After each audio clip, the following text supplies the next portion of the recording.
recording in theory. So the overview of today is to give you a flavour of some of the ideas of Carl Jung. And I'll give you a tiny little bit of background on him momentarily. But Jung was enthused by a huge range of subjects, including medieval alchemy, which the study in theory of how to transmute lead to gold, how to create the Philosopher's Stone, which was meant to be this magical lump of red rock that could be used both to help in turning lead into gold rather, and also to help create the Elixir of Life, which if you drank it would make you immortal. And if you're wondering about the Harry Potter linkage in there with the Philosopher's Stone, there is a character who doesn't actually appear in the books at all, but he's mentioned, Nicholas Flamel, who was a real life alchemist who allegedly created the Elixir of Life, which enabled him to live for hundreds and hundreds and hundreds of years. He does eventually appear in one of the Newt Scamander films as this wizened old man, but that's the kind of Hollywood version, or the movie industry version at any rate, of what the Philosopher's Stone is about. Apparently they only called it the Sorcerer's Stone for American films because they thought anyone who saw the word philosopher in a title would immediately not go to the cinema because it would be too highbrow, so they made up the name Sorcerer's Stone purely for the American film audiences and book audiences. So Jung was fascinated by this notion of alchemy. Now, to most people, the assumption was that alchemists were the early form of chemists. They were the kind of proto-chemists before we get modern-day chemistry. And without alchemy, we wouldn't have modern-day chemistry, just as without astrology, we wouldn't have modern-day astronomy. These were the sort of earlier versions of modern-day sciences. However, Jung took the approach that this wasn't really anything to do with test tubes and fiddling with chemicals and trying to make amazing metallurgical transformations happen.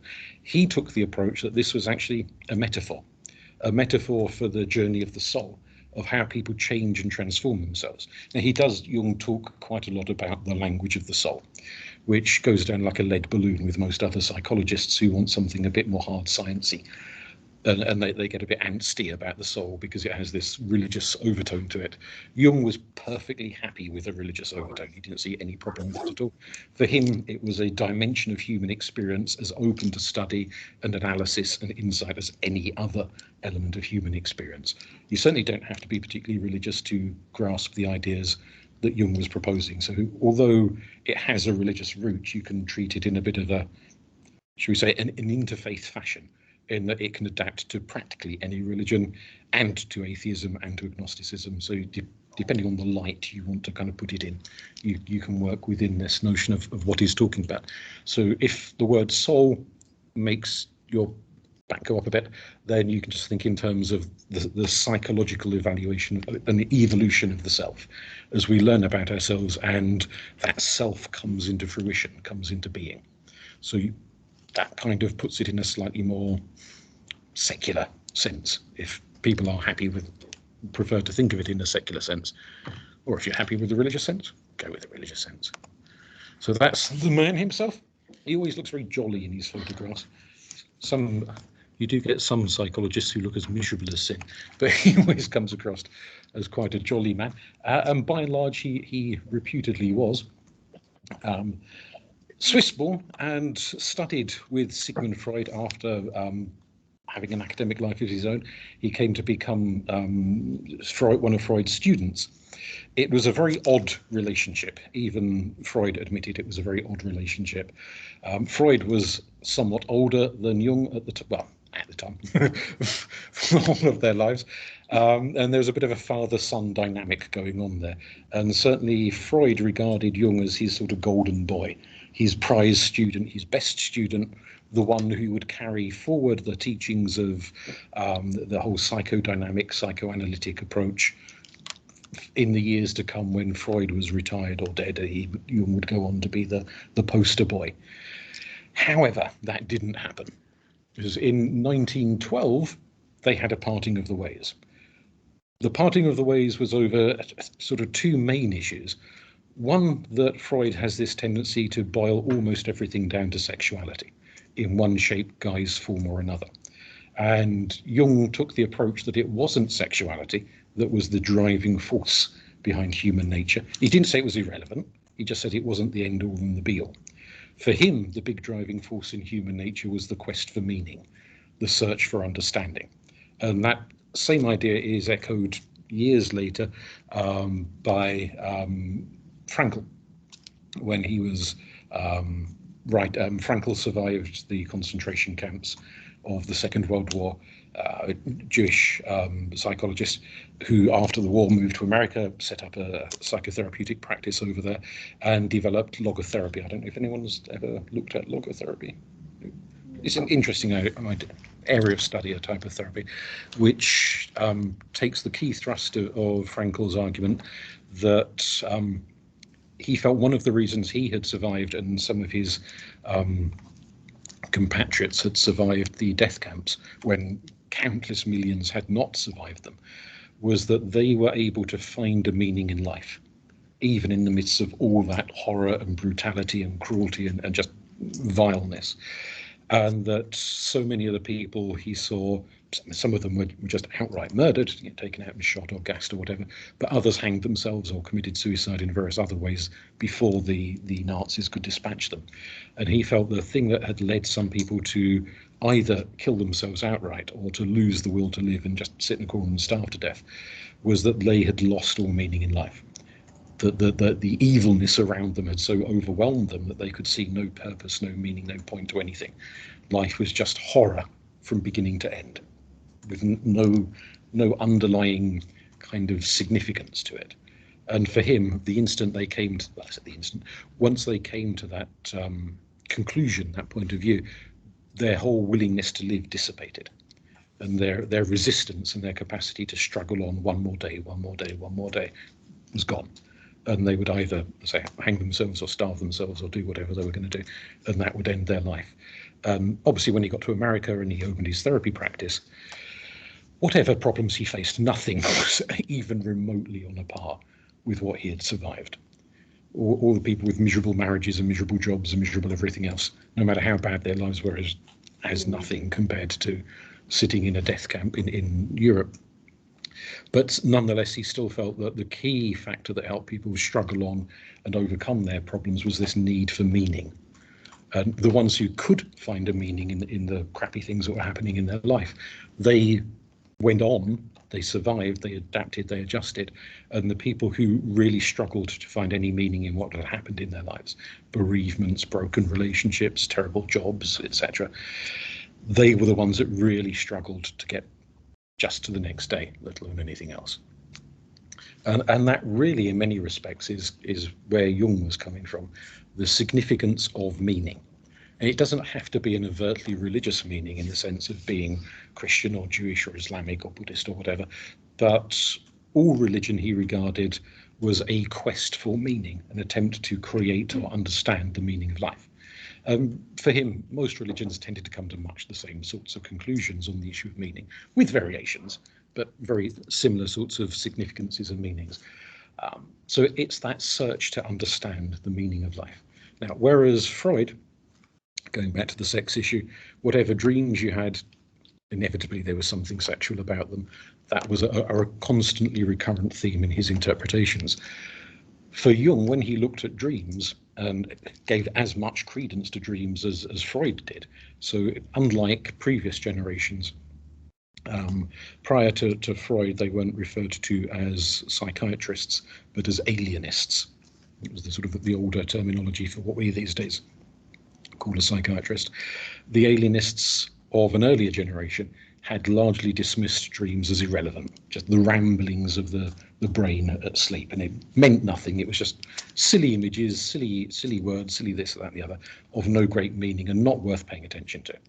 And in a similar vein, when they were treating people who were having what we would eventually go on to call psychotic breakdowns, where they were hallucinating and having very strange delusions of things, the common approach of alienists was to say, well, this is just the ravings of a broken brain.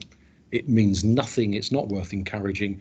If they think there's spiders crawling up the walls that nobody else can see, you've just got to give them a bit of a shake and a bit of a slap and chuck some cold water over them, literally, to convince them that there's nothing there. You can't indulge them. You've got to say, there is nothing there, because this is imaginary. Freud and later Jung were amongst the first people to say, well, actually, this, whether it's dreams, whether it's hallucinations, whether it's bizarre delusions, which is about 85% of social media these days, it's an attempt by the unconscious mind to communicate, and to communicate with the conscious world. But the unconscious mind, having been made to be as awkward as possible, communicates symbolically. It communicates in imagery. It doesn't just give you a nice, plain, direct answer to your questions. That would be far too easy. We'd solve the problems of life like that, and we'd just get on with it. And what's the point of that? So it throws up imagery, and it's down to the individual having the dreams, or friends, or family, or the vicar, or the rabbi, or the therapist, or whoever it happens to be, to sit down with that person and say, let's work out what your dreams mean. And equally to say, let's work out what your hallucinations, what your delusions mean. Because they may be a bit weird, and no, there aren't really spiders crawling up the wall, but those spiders might symbolize something. And if we can work out what they symbolize, then in theory, you'll stop seeing spiders crawling up the wall. There's a whole school of psychobiology which would suggest this is more down to a malfunction of brain structure, and no amount of meaning will make brain structure suddenly resolve itself. But their approach is to suggest this is not malfunctioning brain structure. It is a desperate cry by the unconscious mind to be understood by the conscious mind. And that the more you, as the conscious mind, the more you go on thinking, what? Don't understand, the louder and louder it will shout, until it's shouting so loud that these symbols break into your everyday life, and then everyone else starts to think you're a bit strange because you can't contain it anymore. And that's when you're seeing spiders crawling up the walls and all the rest of it. And it ceases to be just a rather odd recurrent dream, and it becomes something so intrusive that your behavior is affected in such a way that everybody else starts to notice that you're having these odd ideas, strange experiences, weird paranoias, whatever it might be that you're experiencing. So it has meaning. But the key difference between Jung's meaning and Freud's meaning is that Freud boils most things down to some kind of psychosexual dynamic. An unfortunate attachment to usually some relative or another of a somewhat sexual nature. It doesn't have to be overtly sexual, but being overly close to various people and those sorts of issues, whereas Jung sees the symbolism as being an attempt by the unconscious mind, which is in a very fractured state, to achieve unity and wholeness. And the whole push, the whole drive behind the process of what he calls individuation, to move from a young person with lots of experiences, half of which don't make sense and need to be coordinated and integrated, and exploring the world and making mistakes about the world and screwing your life up and then trying to sort it out again, is eventually you can, potentially at least, achieve this sense of integration, where all of these conflicting bits of yourself come together and you become whole. And these messages are attempts to push you a little bit further along the route to wholeness. Part of his argument, which may come as a relief to some people in the class, if not everyone, is that true wisdom cannot even begin to happen until you're the other side of 40.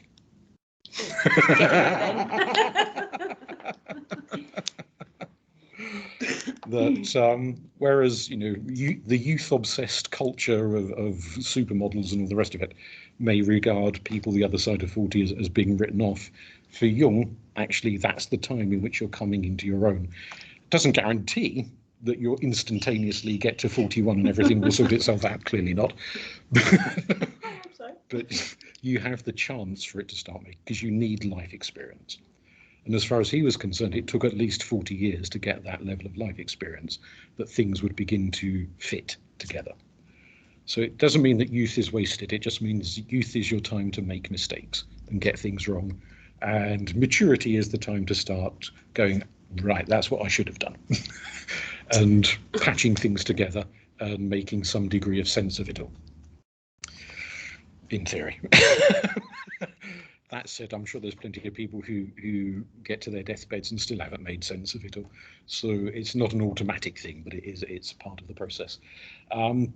Marie-Louise von Franz was one of his students, She was a great classicist, had an amazing command of ancient Greek and Latin, and was able, what she didn't have was money.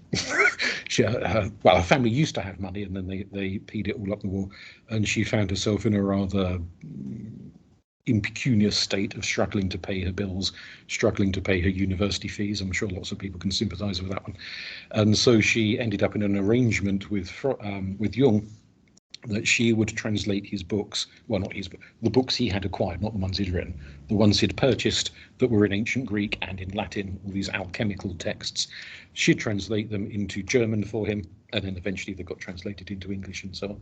And that would kind of cover her tuition fees as she studied to be a therapist under Jung.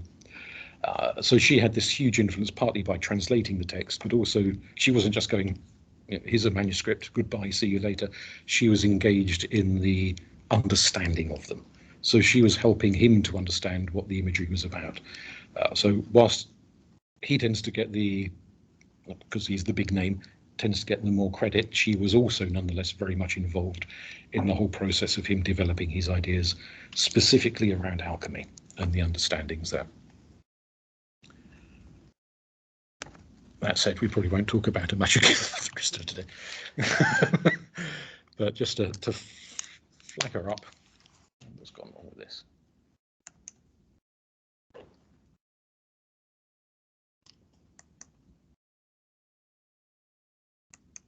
Hey, there we go. So, what is alchemy? As a concept, it can be found in practically every part of the world. Just on the off chance anyone's looking at some of those words and thinking, what's that one mean? Cynic is China and the surrounding nations around China, which have been at some point occupied,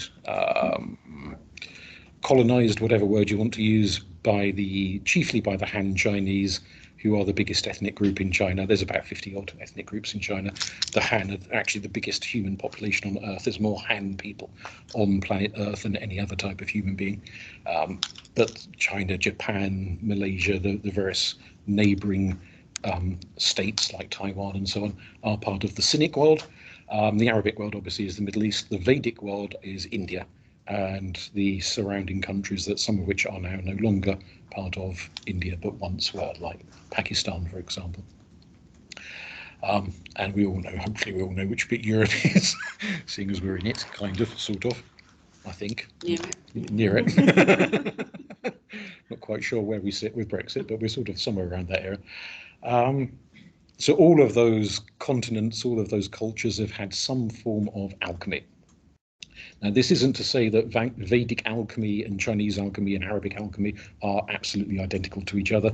There are differences, different mineral resources, different techniques used, but this idea that you can create chemical processes and treat substances around you to either create potions of immortality or to transform one material into a different material, the most famous example being lead into gold, because lead wasn't worth much and gold was worth a hell of a lot, and so there were people who wanted to turn one into the other, but other forms of transformation too.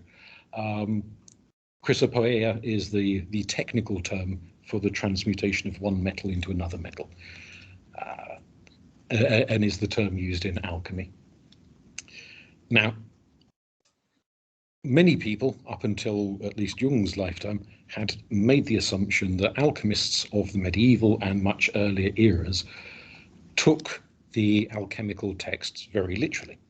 That when these texts gave beautifully illustrated accounts of how to transform lead into gold, that there would be hundreds, thousands of people all over the world scurrying their way through these textbooks and having a crack at doing it step by step by step. That they would take a block of lead and do all these processes to it and keep their fingers crossed that at the end of the day that block of lead would turn into a block of gold. Needless to say, it never does. But the assumption was that they'd taken it very literally.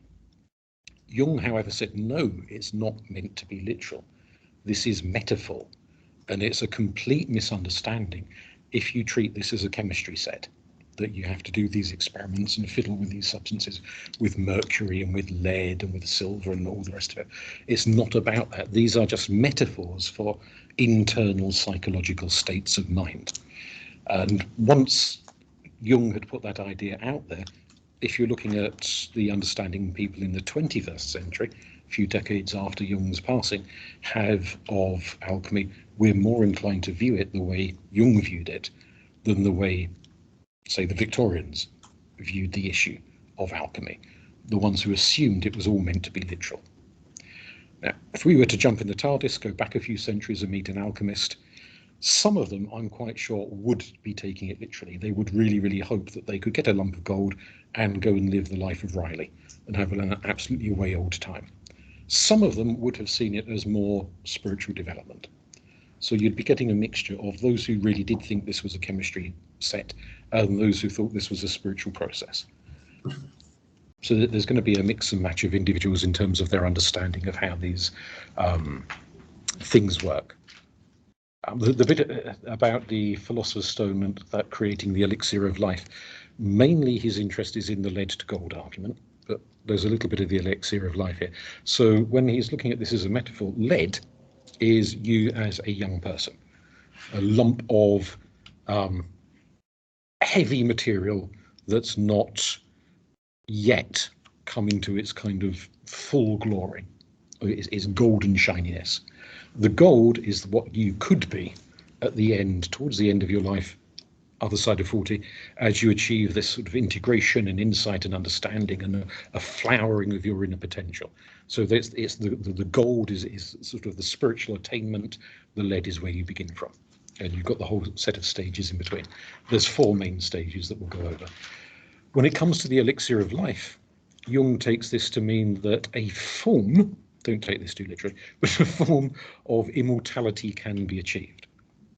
And that form of immortality is linked to this alchemical notion of a Latin concept, the Deo Abscondia, which literally means the runaway god, the deity that's run off, that's absconded, that's gone somewhere. This is an idea you can find in ancient Rome, in ancient Greece, in ancient Egypt. We don't know much about the ancient Celts, but for all we know, they might have had this idea too. So it keeps cropping up in lots of parts of the world. And it's the idea that everyone has a divine spark within them, a tiny, tiny little bit of divine energy, which through certain processes like meditation and things like that, you can fan and it becomes brighter and it becomes stronger until the point where you become more God-like. If you want to put that into a Christian context, it would be to become more Christ-like by the end of your life. Not to be Christ in some sort of I'm God, slightly off the wall kind of fashion, but to become a person very much like Christ by the end of your life. And so it's this notion, similar notions, just phrased in different ways, that you can become a much purer, much better, much kinder, much nobler individual who may not necessarily be able to walk on their own bathwater, but can nonetheless make the world a radically better place. So you could end up another Buddha or another Jesus or another whatever. You're someone who revolutionizes the world in a wonderful, positive way. And you start by revolutionizing, if I can even say that word properly, your own life. And it's a little bit like Gandhi's argument that if you want to change the world, first change yourself. It's all well and good going on protest marches in Glasgow, waving placards and screaming at the rats, but primarily you have to change yourself first. That's where it begins. And then it sort of ripples out from that, and the world changes around you. But he doesn't mean your body becomes immortal, that you'll live to be 1,000, 10,000 years old or whatever, but rather your reputation will be such that you'll be remembered in 1,000 years' time. And they'll go, oh, wasn't that person amazing? Didn't they make the world a better place? And just as you know, Gautama Siddhartha is still being talked about thousands of years after his death, so potentially, any one of us could become the kind of person that is talked about in reverential tones. I suppose the anti-version of that, of course, maybe is your Stalins and your Hitlers and your Pol Pots, who are likely to be talked about for quite a long period of time, but not in a very flattering way. So you could have that, the evil version or the good version of someone who is remembered long after their demise. And that's the kind of elixir of life he's talking about, to be the kind of person who will be remembered because you'll have achieved such fantastic things, in theory. It's working properly now, good. Now the 4 stages are these 4 stages. This is where I hope that no one's actually colourblind. I might struggle to read some of this. We begin at this end, and these 4 stages begin with a Negredo. The 4 stages are the stages set by the alchemists in their texts. So lead is well, black, dark, a dark lump of metal. It is Negredo, the blackness of the lump of lead. And that's where the lead begins in the alchemical texts, and then it moves through these 4 stages of Albedo, Citrinitas, and Rubedo. That's the stages the soul, or the psyche, or whatever you want to call it, moves through. The human inner being, the human mind, begins in darkness and then moves through these 4 stages. Technically, it doesn't quite begin in darkness, but as soon as you start thinking, you fall into darkness. So if you've got someone who doesn't think very much, I'm going to name any names, because someone who doesn't think very much, they haven't quite yet got to the Negredo stage just yet. But the instant they begin to have that kind of stirring of thought and movement, psychological movement, that's pretty much going to happen. It's difficult to talk about this without getting fully immersed into talking about archetypes. So maybe if we just have a 2 minutes on archetypes, and then we'll come back to the Negredo. Jung argues that there are templates, and it's an idea he gets partly from Plato and Plato's argument around the theory of forms, that there are these concepts that exist at a spiritual level. Now, Jung puts it in the sense that all human beings participate in a collective mind, which is quite a challenging concept to get your head around. A metaphor, which I've beaten people over the head with in the past, so I may as well reuse it and be lazy. If you visualize yourself up in the Arctic, or the Antarctic, if you prefer the Antarctic, and there's lots of icebergs floating about. Now, all of those icebergs are made of water, obviously. So frozen water is floating in liquid water. And you look at those icebergs, and let's say you can see 10 icebergs, for argument's sake. It looks like 10 completely separate things floating in water. But even as you're watching, and nothing to do with climate change, it happened long before climate change was an issue, icebergs, temperature goes up, goes down, one day's hotter, one day's colder. On the days when it's a little bit hotter, the icebergs melt a little bit.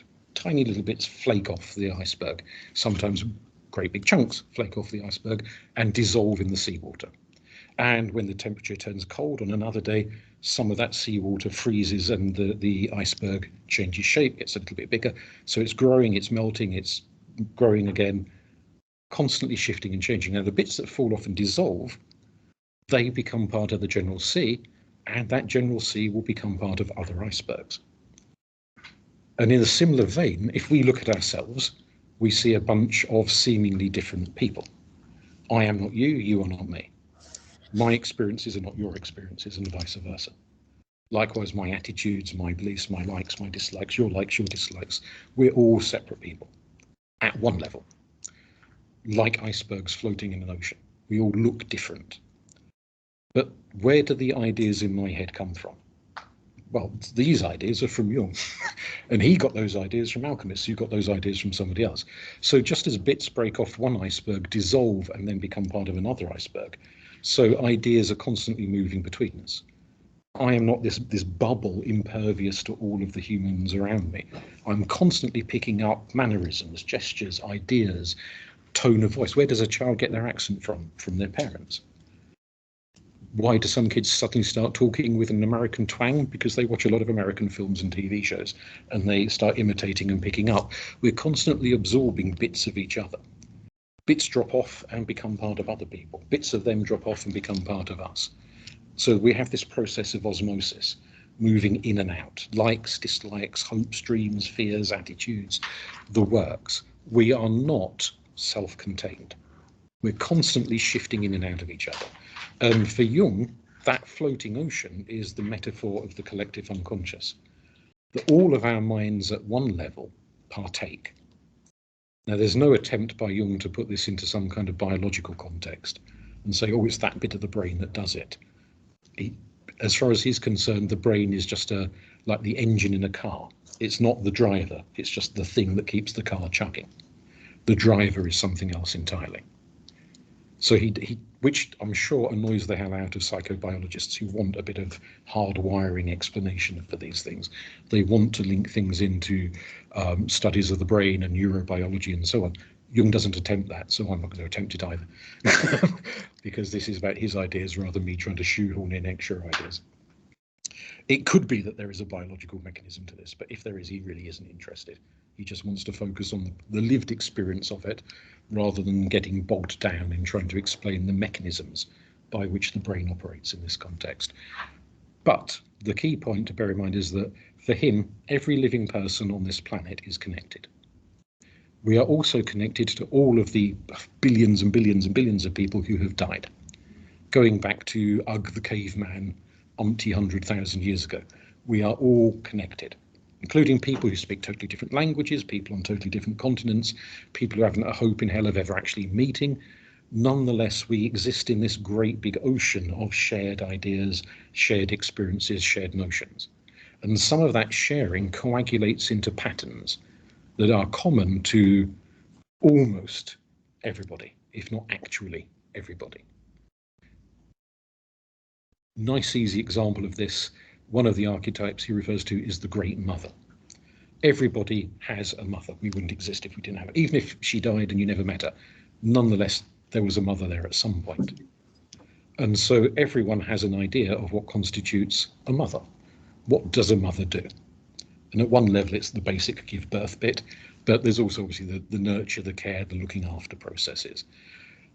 Some people may have lovely mothers, and some people may have awful mothers, and probably most people have a mother that's somewhere in the middle of not completely awful and not completely wonderful, but a bit of everything. And so we all have these mixed ideas of what constitutes the good mother and what constitutes the terrible mother. And these become archetypal notions. Partly it's influenced by your own lived experience, your own life, what your actual mother was like, or if you were adopted, what your stepmother, adoptive mother, whoever it was like. And if you're a woman, when you become a mother, that then forms part of your experience and understanding of motherhood. However, we don't exist in isolation. Our ideas of motherhood come not only from our own experiences, but from the collective experiences of every other human being on the planet, their understanding of mothers, real mothers and fictional mothers. And particularly these days in an era which Baudrillard refers to as this sort of hyper-real era of film and internet, where we spend more time living in fictional realities than sometimes we do in actual realities. That the mothers in films and soap operas and TV shows and novels and computer games, do they have mothers in computer games? I don't know. Let's assume they do. The imaginary mothers have as much a role to play today as actual real flesh and blood mothers have had for umpty thousand years going back into history. The same can be said of the archetypal notion of the father, and there's a dozen and one other archetypes as well. But it's these things that happen to most people. Love is another archetype. Some people will get to their grave never having loved anyone ever, but even if they do, they will nonetheless have had an idea in their head as to what love is about, even if they never experience it particularly much themselves. And that idea may come from family, it may come from romance novels, it may come from watching films, it could come from all kinds of places, friends, family, etc. And so that becomes the idea of falling in love, and what falling in love involves, and is it a good thing, is it a bad thing, etc. That is reflected by culture, and it's shared by vast numbers of people. So it's this kind of communal experience. These are archetypes, essentially. That's a bit of a rubbish explanation, because there's a lot more to an archetype than a common experience, because they start to take on board their own kind of life, and they can overwhelm people. It's a process he refers to as inflation, but depending on how quickly I wrap it, we might get to that later. If you're interested in inflation, remind me later, and we'll come back to it. But going back to Negredo, so you can see here on the table you've got earth, water, air and fire, linking to the four elements from the ancient Greeks. A chap called Empedocles was the first Greek to start writing about this, and the notion that the whole world was made up of bits of earth, bits of water, bits of air, bits of fire, including human beings. made its way into ancient Greek astrology, which is still the type of astrology we operate by today, with a few slight tweaks, but still basically the same as the ancient Greeks had. People talk about fire signs and air signs and water signs and this sort of thing. So it still permeates the culture as an argument. It's not to be taken, this is not really to be treated as a periodic table, because clearly we know if we're thinking hard science and chemistry and physics, periodic table is much more complicated than just this. But it's the sort of kind of like the ancient Greek version of a periodic table that they're operating by. But Jung, like so many others, takes this as more symbolic than actual. So when he's talking about Earth, he's not really talking about lumps of mud. He's talking at a more metaphysical, poetic level. The body, the flesh. The word underneath nigredo, melanosis, nigredo is Latin, melanosis is Greek. They both mean the same thing, dark, black, which is why we have melanin. Well, I don't because I'm ginger, but most people have some level of melanin in their skin, which the more melanin you have, the darker your skin tone becomes. And when you get a suntan, the melanin is intensified. So you begin in darkness. Now, in darkness, you encounter the dark side. And it all gets a bit Star Trek. No, Star Wars, sorry. That's wrong show.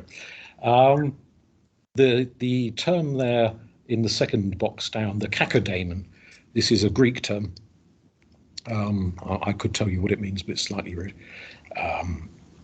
It's a force of darkness and evil. It's the worst in yourself.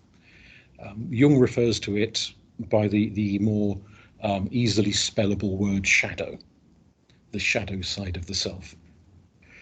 There is a slight difference between quite what the kakodaemon is and quite what the shadow side is, but they are very, very similar, almost identical. So everyone has a shadow side. Even the sweetest, loveliest person you care to think of, even David Attenborough has a shadow side in this. Don't know what it is, but he's got one in there somewhere. The shadow side is consistent of several factors. The chief factor it's consistent of is whatever bits of you have been actively discouraged in your childhood. As you've grown up, we all live in a culture and in a family. Some of it may be peculiar to your family. Some of it may be broader, and it's in that it's common in the whole culture, not just in your family. So you could have a family that actively discourages you from doing certain things. A really corny, old-fashioned example would be the idea that big boys don't cry. And so if you're raising a son and they burst into tears when they fall over or something, oh, big boys don't cry. And so the boy learns to bottle up their sense of sadness and vulnerability and tendency to cry. It doesn't go away, it just gets compartmentalized. And the shadow is the compartment, or part of the compartmentalization. Bits of you that you keep in the dark, that you don't let hardly anyone know about. You're embarrassed for other people to know that that bit of you is there. So it could be that just in your family they're a bit peculiar about certain things, and that gets repressed, which can include your family secrets that you're not meant to tell the neighbours about, that become part of your heritage. It can also be more of a cultural thing, that most people in your culture discourage and repress the same things, which might vary according to your age, vary according to your sex. You know, what women are expected to repress and what men are expected to repress isn't always the same thing. Sometimes it is, but not always. And so there are maybe variabilities. Social class can be another factor, that what you're expected to repress if you're terribly rich may be different than if you're terribly poor. So cultural variations come into it as to what is pushed into the shadows and pushed into the darkness. Now, one of the problems going on here is that the very act of pushing is what causes people to fracture, causes people to start splitting off. There is a bit of me I must not show in public. Now, obviously, there are bits of all of us that we probably don't want shown in public, thank you. just for the sake of everyone's sanity. But you learn, and it does vary by culture, bits of your body that you're not meant to show. So in some parts of the world, it's considered terribly bad form to show the soles of your feet, to kind of put your feet up and let other people see the soles of your feet. In other parts of the world, flashing your nether regions is more likely to get you arrested than flashing your feet. So where you're from as to which bit of yourself you're not meant to show in public. Some parts of the world you might have to be so heavily dressed that even an ankle would be considered a bit risque, and so that becomes part of what is bottled up, what is hidden away, what is considered wrong. And it might be considered wrong in the sense that it's dirty, and maybe dirty in a sexual sense, dirty in a actual sense of being grimy and smeared in muck and so on. It may be considered wrong in a moral sense, that this is actually evil. This thing is of the devil, is a force of destruction. And the devil is the cultural icon, if you like, of the cacodemon, the shadow. He is the ultimate shadow, the force of destruction, the force of evil. As that bit of you shades off into this kind of repressed, boxed up, categorized self, it then becomes part of your journey in life to try and reclaim it, to try and make it part of you again. And some of the first steps is to first off, usually it's to admit it's even there in the first place, that there are parts of you that are not very nice. They may be not very nice in 1,000 different ways, but it's admitting, not necessarily in public, it's not about standing up and beating your chest and saying, oh, I'm a wicked, awful person, I am. Rather, it's just looking in the mirror and saying, well, actually, yeah, I can be like that sometimes. Yeah, maybe I'm really greedy, or I'm selfish, or I get really angry and want to punch people. I do this, I do that, I do the other, or even if I don't do it, I'd like to do it, and I think about doing it. So it's owning the darkness is often the first step. And the descent into darkness, into the underworld is a metaphor for the land of the dead, the land of the things that have been killed off, is to retrieve the things that are dead, the parts of you that have been, at least in theory, killed off, put an end to. For some people that can be, which was terribly fashionable in the 80s and 90s, repressed memories. Memories of things that have happened to you that you have done your damnedest not to think about, not to dwell upon, to shove as deep into your subconscious as they can possibly get. But at some point you have to bring it to the fore. It does always create the risk that very manipulative, dodgy characters can implant false memories in other people who then remember something that never happened in the first place. But that is a slightly separate issue. But it's this process of looking into yourself for the bits of you that you think of as dead. Dead memories, dead emotions, dead hopes. Because it can be nice things too. It can be you're from a family that, let's say they really, really, really, really wanted their son to grow up to be a footballer, and you'd quite like to be a ballet dancer. Who was that? There was a film, wasn't it? Billy Elliot, that's it. And so every time you get the ballet shoes out, they give you a smack around the ear, and you learn to repress that part of yourself. And one day it could come back, not because there's anything innately awful about being a ballet, well, maybe there's, but there's not anything innately wicked and monstrous about being a ballet dancer, just that they did not want that in their family. They wanted you to be David Beckham, not Billy Elliot. And so you've learned to repress something that could actually be a really positive thing. However, one point to remember with Jung is that he's not as rosy spectacled as the authors of some more recent books are, in that he doesn't think reclaiming your dark side is all lovely and cuddly and smashing, and it's not all about suddenly discovering you're good at ballet. It can be discovering that you are an alcoholic, that you have a psychotically violent temper, that you would go and engage in really quite rancid sexual acts given half the chance. It can be admitting that there are parts of yourself which are genuinely bloody awful. And it's not just about redeeming your repressed ballet dancer. It's about facing up to the fact that some parts of the shadow are in the shadows for a pretty damn good reason, because they would cause mayhem if they were unleashed upon the world. And so the purpose is not to get all huggy and cuddly and lovely with them. The purpose is to admit that they're there and own them and take the precautions you need to take. So admitting that you are an alcoholic does not then give you free rein to embrace your inner alcoholic and go out on a drinking binge. It's to say, right, I realise I'm an alcoholic and therefore I need to totally change my relationship to the bottle. And owning it is not indulging it. It's not all cuddly and lovely. Some of it is really quite grim. And it may be that you've done things that really are horrible. You know, some people, let's face it, if you're, especially if you're looking at it for people doing counselling, you know, you could end up counselling someone with a criminal record as long as their arm, who's got a trail of broken lives behind them, of people whose lives they've ruined, done vile things to. And maybe they've never stopped long enough to admit to themselves just how horrible their actions have been. That, oh, well, she'll get over it kind of thing. And, you know, I beat up some old lady and nicked her purse. Oh, she'll get over it. Well, maybe she won't. And it's about facing the horribleness of what you've done and owning it and learning from it and pledging not to go and do it again.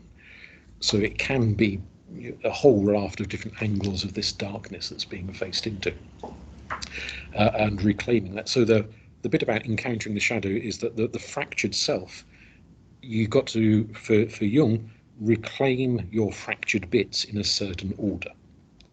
And that order is not one that he came up with, it's one that the alchemists of earlier centuries came up with. So, although in fairness, it's his interpretation of what they came up with, which is kind of a bit of a mix and match. So first off, you start by facing your darkness. Admit you've got one.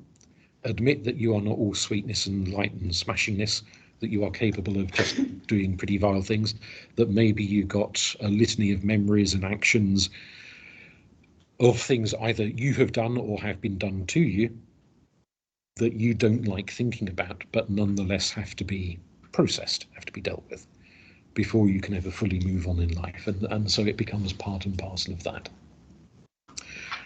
Once you got through that, give it a fortnight. Once you got through that, you can then move on to Albedo, or in the Greek, leukosis, which is the phase of water. And water here is more of a metaphor for your emotions. So whereas the earth is a metaphor for your body, and Jung's argument is that we often store a lot of tension, muscle tension, aches and pains. A lot of darkness can manifest itself as illness in a psychosomatic sort of a way. And some of our darkness is very much centered in the body. This whole idea, well, you can't show that bit of your body in public. You've got to put your clothes on, stop, you know, and certain bodily functions, without getting too graphic, that you definitely shouldn't be doing in a crowded lift. There are certain physicalities to us that you've got to sort of, you know, rein in a bit. That's what we learn at a young age. The shame of our body, the bits of ourselves and our bodily functions we're not meant to do in public. And then that gradually expands from the body to other kinds of things that are kept in darkness. So with Albedo, it's water, the emotions. Now, this is where Jung argues that every man has a feminine counterpart to himself, the anima, and every woman has a masculine part to herself, the animus. And anima and animus are just male and female versions of the same word, and the word is spirit, or breath and spirit, the same thing in Latin in this context. Now, Jung was primarily thinking that, well, I'm sure, as is the case statistically, the vast majority of his clientele would have been straight, heterosexual. And so he was understanding this as a pattern for heterosexual relationships. He did write a little bit about gay people, but only a very little bit, bearing in mind he was dead in 1961, so it wasn't a common topic of conversation in the 50s and 40s and so on. He was,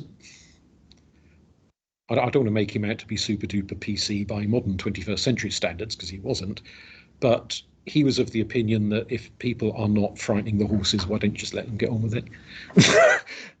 So it effectively saying, which is very different from Freud's point of view, that if someone's gay, well, yeah, so what? It's not a big issue. So what he didn't quite get down to explaining was quite how the animus works with people who are gay or people who are bisexual, or indeed people who are asexual for that matter. So there's room for reflection on quite how that works from a Jungian point of view.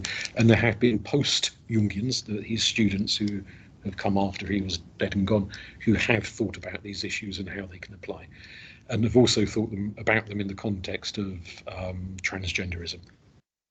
But that's a whole kind of hot topic in itself, and I don't know if we could be here for hours talking about that one, so we'll just park that to one side for the moment. We'll start with the straight version of it, and then if anyone's interested in the other versions, we can go on to those later, because certainly the straight version is the one that he wrote about most extensively. So when a man falls in love for the first time, or the second time, or the 23rd time that he falls in love with a woman who reminds him of his own anima. And the woman he meets down the pub or online on, I don't know, swipe left, whichever way. I can never remember which direction is which. He meets this woman, and if he feels anything for her at all, and we're not really talking a drunken one-night fumble, but something a bit more meaningful, then what he is being reminded of, what's being stirred within him, is the awakening of the anima, because she is like his anima in some respects. Not 100% like his anima, but enough to make things start to bubble up and move. And when a woman falls in love with a bloke for the very first time, or whatever, second, third, fourth, whatever time, again, she falls in love with him because he reminds her of her animus, the masculine part within herself, that something about him is reminiscent of that bit within her. And so this doesn't mean the love is fake, it's false, necessarily, although it can be, but rather that people have a tendency to use others as mirrors, and that what we see in somebody else is a reflection of us. The healthy relationship should ultimately move beyond that and get to the point where you're no longer treating each other as a mirror. But that takes time. And in the first few days, weeks, months, decades, however long it takes, you're going through that mirror stage of seeing in them things that are actually more about you. And as far as Jung is concerned, what you should be, we'll come back to this bit in a minute, but what you should be doing is delving into what you can learn from that other person about yourself. I love this bit in you, and maybe somewhere in me there's that bit there as well, and I need to develop that. And if you can do that, you become less clingy to the other person. And for Jung, the healthy relationship should be one of two independent people who just like to be in each other's company, not two desperately needy people who are attached to one another like limbits and afraid to let go. Because if it's the clinginess, then you're not growing. Whereas if you are in a healthy relationship, you help each other to grow. Even an unhealthy relationship, you can still manage to learn something from it before you run screaming for the hills. But it's about that inner growth, or at least theoretically, that's what it should be about. Because the split off bit of you, we've moved from the shadow to the anima animus, is that we learn as little boys or as little girls growing up that there are traits, characteristics, hobbies, activities that, oh, that's a girl's thing, oh, that's a boy's thing. And so whichever one you are, you learn to do more of those things and less of those things. And it's not because you're not capable of doing them or you don't have those personality traits within you. It's just part of socialization, is that you learn to, well, I'm in that group, I should stop doing the things that group do. And this isn't, I mean, sometimes it can be because you've got really heavy-handed parents who kind of batter it into you. But even in the most gentle, hands-off type parenting, you're still going to gradually socialize with distinct groups. And there's quite a lot of sociological research to suggest that humanity, through almost all cultures in almost all periods of history, is what is these days euphemistically referred to as homosocial, which is simply that men like socializing with men and women like socializing with women. And I know there are exceptions to that, of people who prefer to socialize with the opposite sex rather than the same sex. But for the majority of human history and human culture, women have been with women and men have been with women for most of their time. And they kind of come back together again in mixed company at the end of the day, rather than as a constant ongoing thing. And so that there is it's not an unhealthy tyrannical imposition, it's simply a reflection of how the human being operates, by and large, that we tend to stick with people who are quite like ourselves in a lot of respects, and we don't tend to think an awful lot about the other group, except when we're in their company. And so Jung's argument is that causes a split between the male bit of you and the female bit of you. And you will identify primarily with one bit, and in most people that's the bit that matches up with their genitalia. Not in everyone, clearly, but in most people that's how they identify. And the other sex remains a little bit of a mystery. And through romance, that's where you begin to unravel the mystery.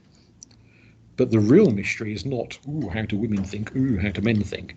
It's rather, which bits of me have I lost sight of that I need to dredge up from my psyche, dredge up from my unconsciousness, and integrate into my growing sense of self. So you've already kind of sort of integrated the shadow side. Now you're working on integrating the contrasexual side of yourself. Women integrating their male side and men integrating their female side to become a more balanced individual, a more balanced whole. The bit about rescuing the beloved from the underworld, he was of the opinion which Joseph Campbell, who wrote lots of books about mythology, shared, that you get certain stories that crop up a lot. And you can look at all sorts of cultures, you can look at all sorts of myths and religions from around the world and find that sorry, this slide is jumping around all over the place. Find that those themes crop up a lot, and one of the themes that crops up a lot is the need for a figure in mythology and often in kind of modern day films and cinema and storytelling, which is Jung regarded as modern mythology, as Baudrillard did. The main character has to go and rescue an abducted lover, their husband, their wife, their girlfriend, boyfriend, whoever it is. So in Sumerian myth, Inanna, her beloved, gets killed and he goes into the underworld to be with the goddess of the dead, as everybody else does, and she wants him back, so she has to journey into the underworld and pass through all these trials and tribulations before she can restore him to life. And you get similar themes in lots of, sometimes it's a man going for a woman, sometimes it's a woman going for a man, variations on the theme, but it's about finding that other half of you and restoring it. And it's not really about another human being. It's more about an internalized process at the end of the day. And once you're a more balanced human being, you're better able to love your husband, wife, boyfriend, girlfriend, whatever they are, because you're seeing them as they actually are, which may be a good thing, rather than seeing them as you would like them to be. You're not treating them as a mirror to project your hang-ups onto. You're seeing them as who they actually are. Sometimes that can be a real shock. Sometimes it can be a happy revelation. And you think, oh, you're much nicer than I thought you were. And the relationship deepens, becomes a more positive experience. That then leads into air, Citrinitas or Xanthosis, which is the Greek version. And air for the Greeks is the intellect, the mind, the intellectual functions and capacities. The agathodaimon, so the cacodemon is the evil, scary one, and the agathodaimon is the lovely one, the positive guardian angel in a Catholic sense, the benevolent force that watches over you. Casper, the happy ghost, whatever you want to call it. It's the nice spiritual presence which in mythology and religion the world over looks after you. No end of children's stories and films and whatnot. You've got the hero and there's the nice, kind mentor, the uncle, the granddad, the wise old wizard, witch, whatever they are, who looks after the main character. That's the agathodaimon, the benevolent figure. Jung uses the term sage. That can, I know sage is usually applied to men, but it can be a male or a female figure. This wise figure that watches over and protects you and guards you and steers you in life. What you're doing there is realizing that the qualities you have admired in others for a long time, the things that you've looked up to, not in a romantic sexual sense, which is the Anima Animus, but in the more Platonic sense, the qualities you've admired in others are present in yourself. And that wisdom, that knowledge, that insight, that compassion and kindness and all the rest of it is there inside. And you're coming to the realization that the wise old wizard or wise old witch or whatever they are is not out there, but in here. It is part of you. And you're reclaiming your higher self, if you want to put it in a sort of ceremonial, magic-y kind of a way, that the wise self, the higher self. And so he refers to it as the dawning of wisdom, when you suddenly realize you're actually a lot cleverer than you thought you were. And that you're a wiser person than you realized yourself to be, because the wisdom is in you, it's not off in somebody else. The bit there about Bulgakov, Sergius Bulgakov was a Russian theologian. He argues that in Christianity you've got the Father, the Son and the Holy Ghost, which are linked to the other three phases. He argues there's also a fourth phase in Christianity, which we won't get too bogged down to, but I'll explain it to you because it's on the screen, which is Sophia, the feminine face of the divine. So the other three are masculine. There is a fourth, which is feminine, and he says it's often hidden and repressed in a lot of Christianity and kind of swept under the carpet, but it needs to be pulled back out from under the carpet. I can't think of a better way of saying it than that. Roll back the carpet and see what's in the dust under there and reintegrate it into Christianity. And reclaim, Sophia means wisdom, that's what the name means. Reclaim that feminine facet of the divine. And Bulgakov regards that as particularly important. There's an Irish philosopher called Dara Malloy who makes a very similar argument, that Christianity has become heavily patriarchal, obviously 2,000 years worth of male domination within Christianity, and that part of the problem is that the feminine element was swept away early on, mythically. And although you've got the figure of the Virgin Mary, she's sort of whatever the feminine equivalent to emasculated is. I can't think what the female version of that word is off the top of my head, but robbed of her power. She's rendered a bit of a neutral figure, almost an asexual figure, because she is the Virgin Mother rather than a mother by more conventional means. Although, given that Jesus does have brothers, she obviously wasn't a complete virgin for very long. You know, there was a sex life there for her, but that's often ignored and judiciously forgotten about. And for Bulgakov and Malloy, it's about restoring a more rounded vision of womanhood rather than this sort of very celibate, serene, asexual kind of woman who is sort of woman in name rather than in reality, if you see what I mean in that sense.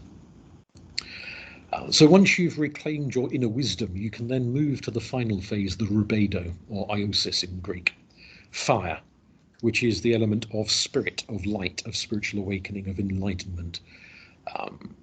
The phrase syzygy, which you could win a game of Scrabble with hands down on that one, I think, means the integration of opposites, the coming together of diverse forces. So all of those opposites, the light, the dark, the male, the female, the wise and the foolish, all come together. And we realize that we can be both good and bad. We can be both masculine and feminine. We can be both wise and foolish.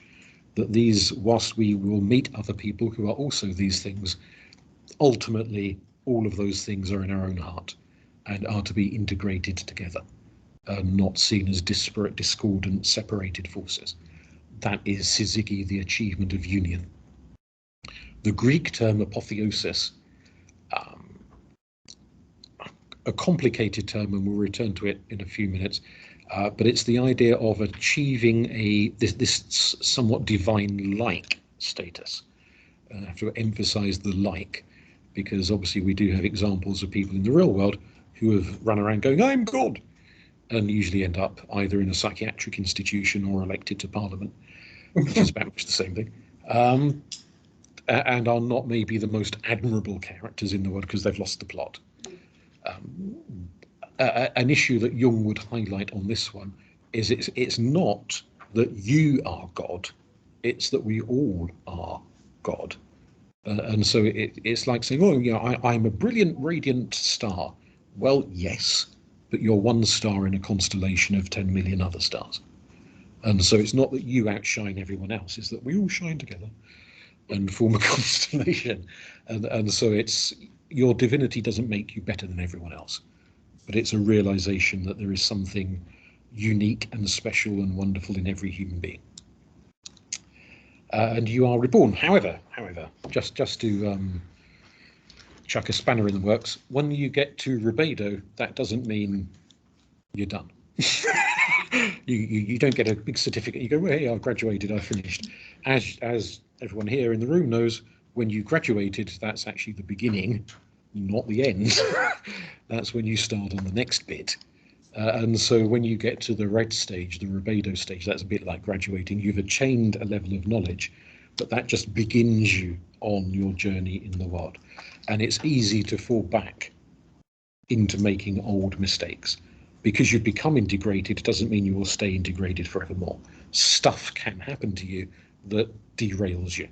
And you've got to go, a bit like snakes and ladders, you've got to go back to the beginning and start that journey again, if you allow yourself to get derailed. So you're not like super perfect and you never needed to do a hand's turn of work again. You're just in a position where you've made yourself a better person, and now you can make the world better, effectively. If you want to put it into Buddhist terms, it's like being a bodhisattva, that you've attained a level of wisdom and you've come back to help other people. Except bodhisattvas have normally died at some point in that process. Whereas for Rubedo, you don't actually have to die to do this. You can do it as part of your still living experience. And so you can use your wisdom, your knowledge, your integration and all the rest of it to make the world around you a better place.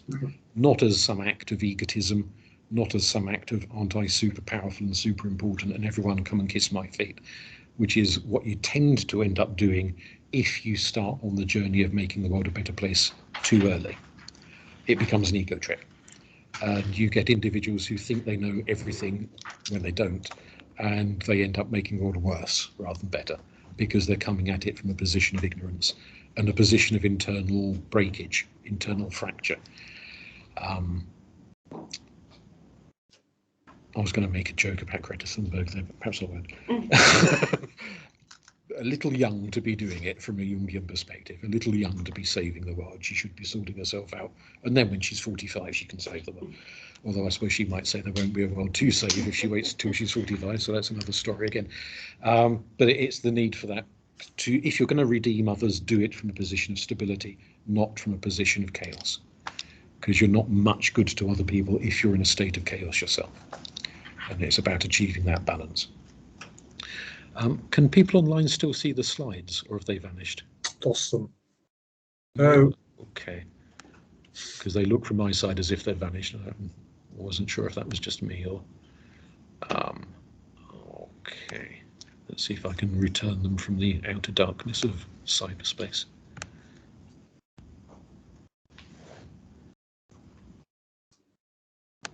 Hello, Robin? Yeah?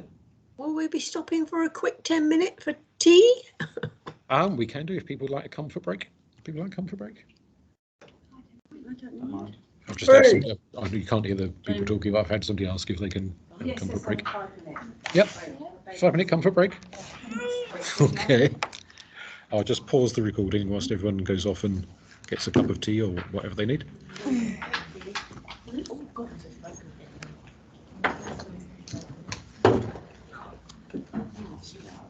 Yeah, and I keep forgetting.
Robin?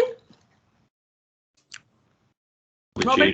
you. Hello. Hello, can I ask you a question? Anyways, a good one. Of course you can. I went. I did Yeah, Sergius Norwich University. Bollock. I went there for 6 months. I did graphic design before I dropped out. Yeah. Textile design. Yeah, that's a really good course there, and the photography course is really You're good. breaking up a little bit. Can you say it again? Yeah, I live private. There's some background noise. They were saying we're going to private. Sergius Bollock. Oh, yes. Norwich is a really good Yeah, one. when was he around? I've not heard of him. Oh, he was Yeah. late 19th, early 20th century. I can't remember what year he died in. I think he lived to a fair decent old age. The NUA is not campus. Dara Malloy is still, spread out. well, so far as I know, he's still alive. I think it's better than So he's Dara Malloy is a contemporary theologian.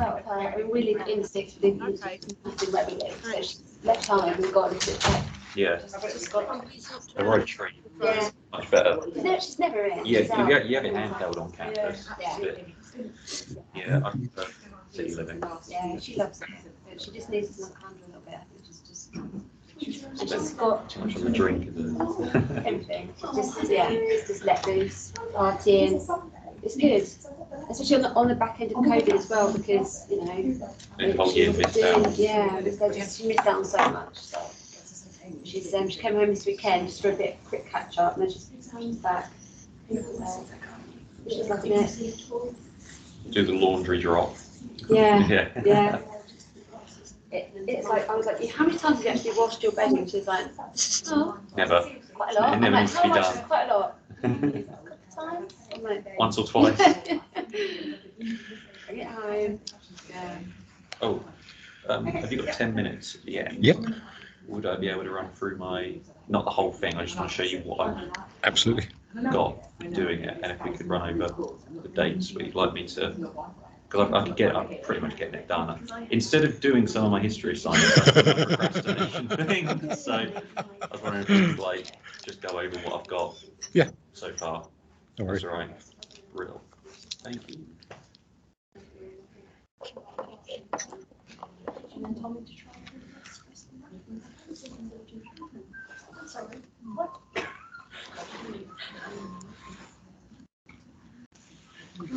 Those stages water and so on, they relate to our actual age. Yes. You mentioned. From childhood through to maturity. Okay. Yeah. The last one, the enlightenment, the balance is when you measure after 40. After 40, yes, indeed. Yes. So the first stage was when we were born, or the childhood. Childhood, yeah. So, we're regarded as more simple creatures, at least by Jung. And was Freud familiar with what Jung came up, or he just With some wasn't of it. interested? Once they split, they never spoke to each other again. But nobody knows if Freud read any of his books after the split. He may have kind of kept an eye on the books, but they certainly never spoke. It was like this huge rift, and that was, although in fairness, Freud, almost everyone he ever worked with, he had a rift with at some point. So he was a very temperamental person, and not a very forgiving one. That he never spoke to any of them ever again once he had splits. I think it's like Freudian psychotherapy is still sort of Oh, practice. yes, very much so. So, They got how any do further we use forward? Jung? He's not as popular, but certainly for often people with things like artistic blocks, they'll turn to Jungian therapists. Relationship problems, a lot of people turn to Jungian therapists. It's often people with an interest in self-development, self-awareness. So, at risk of stereotyping, it maybe appeals more to people with a very middle-class income than if you had someone who was, let's say, a drug addict or something like that, they might not turn to a Jungian therapist as their first choice. They might go to perhaps a behaviourist or a cognitivist therapist and see it as a more practical exercise. In your view, was his biggest contribution? It's the introduction. The whole importance of spirit.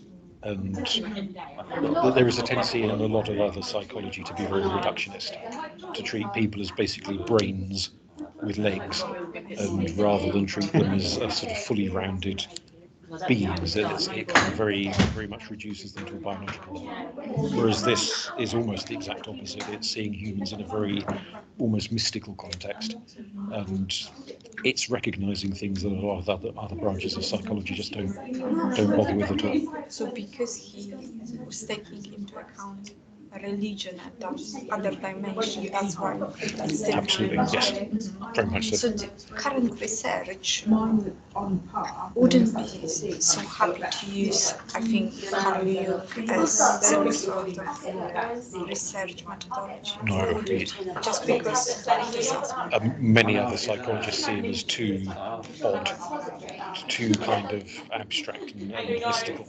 So there is the push in psychology to be very scientific these days.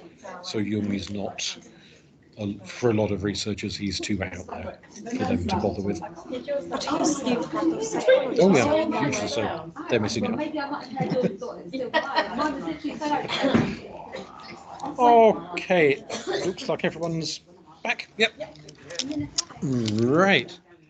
So if we pick up from where we left off, the symbol on the board might mean, or set of symbols really, might mean more to some than to others, but the concentric circles in the middle reflect a tendency in a growing number of both psychological and sort of new age mystical practices to put things in sets of 4, like the 4 seasons, the 4 times of day, etc.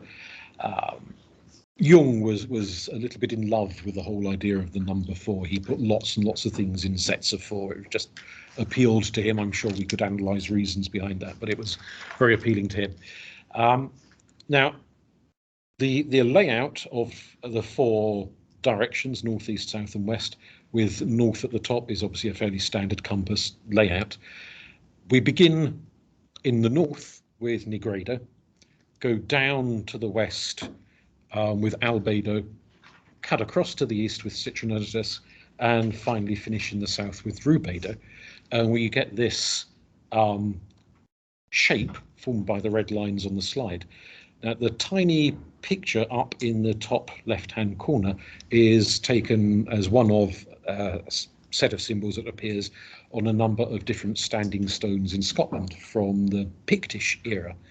No one's got the slightest idea what it means, because the Picts didn't record anything in writing, so that's pure guesswork. But you'll notice that kind of rather angular figure S appears as a central feature there, and in the bottom right hand corner, with that set of Nordic runes, the big one in the middle, which also forms that same shape, is the rune Sigel, which means the sun and is associated with rebirth. It also has the rather unfortunate history of having been utilised, 2 of them, by some rather dodgy individuals during European history of recent times. But prior to being hijacked by political extremists, it was a representation of the sun, of dawn, of awakening, of kind of the dazzling brightness of the sun. And given that the alchemical process finishes in fire, in radiance, in heat, in sunlight, there is perhaps an unintentional linking between some of Jung's ideas and alchemical ideas and ideas that can be found of these repeated images in a number of different cultures. If you just want to chuck in a bit of pseudo-mysticism there that might entertain people. Jung himself did not make this direct connection, but as an observation of something that does appear in different mythologies, I'm sure he would quite like the idea that this crops up in places that maybe he hadn't thought to look for it cropping up as a concept. So the attainment or the movement through the 4 stages, you could link to this idea of that rather lightning bolt-like pattern that's on display there. You can find similar ideas not only in Celtic and Nordic myth, but in Greek myth, Roman myth, Indian mythology, all sorts of places you can find this idea and this metaphor cropping up again and again and again. But that's enough mysticism for a minute. So just recapping and revisiting some elements of ideas. Sylvia Brinton Pereira is, I think she is still alive, a Jungian therapist who has written extensively about the female psyche and the female experience. Her, shall we say, it's not really a contradiction of Jung, because she is at heart a Jungian. She embraces Jungian ideas entirely, but she did point out that Jung was a man of his times. He died in 1961, and almost everything Jung wrote was from a male point of view. And so she said, well, maybe he wasn't, being of that period of history, he wasn't thinking much about the female psyche. Exactly. And so there needs to be a balancing force to say, how do these ideas apply for women, rather than just the male point of view. So that's where she's sort of stepped into a breach and written a dozen or so books and journal articles and whatnot, exploring Jungian ideas, but specifically for women, rather than the more masculine approach that Jung has taken. One of the stories she likes to refer to is the Sumerian story, which we mentioned very briefly before we had a coffee break, of Inanna, who is the goddess of love and war and all sorts of other things. Her beloved dies and is ripped down into the underworld, and she journeys through 7 gates into the underworld, one after the other, and at each gate she has to remove an article of clothing. And if anyone's ever seen or at least heard of the dance of the 7 veils, which is like a belly dance thing where you whip off 7 veils as you go, that's where that dance routine comes from. Her removing a veil at each, so it's not like she's taking her socks off or a stays or something. She's draped in veils, and she rather romantically whips off one veil at each gate until she gets through the 7th gate, whereupon she is naked.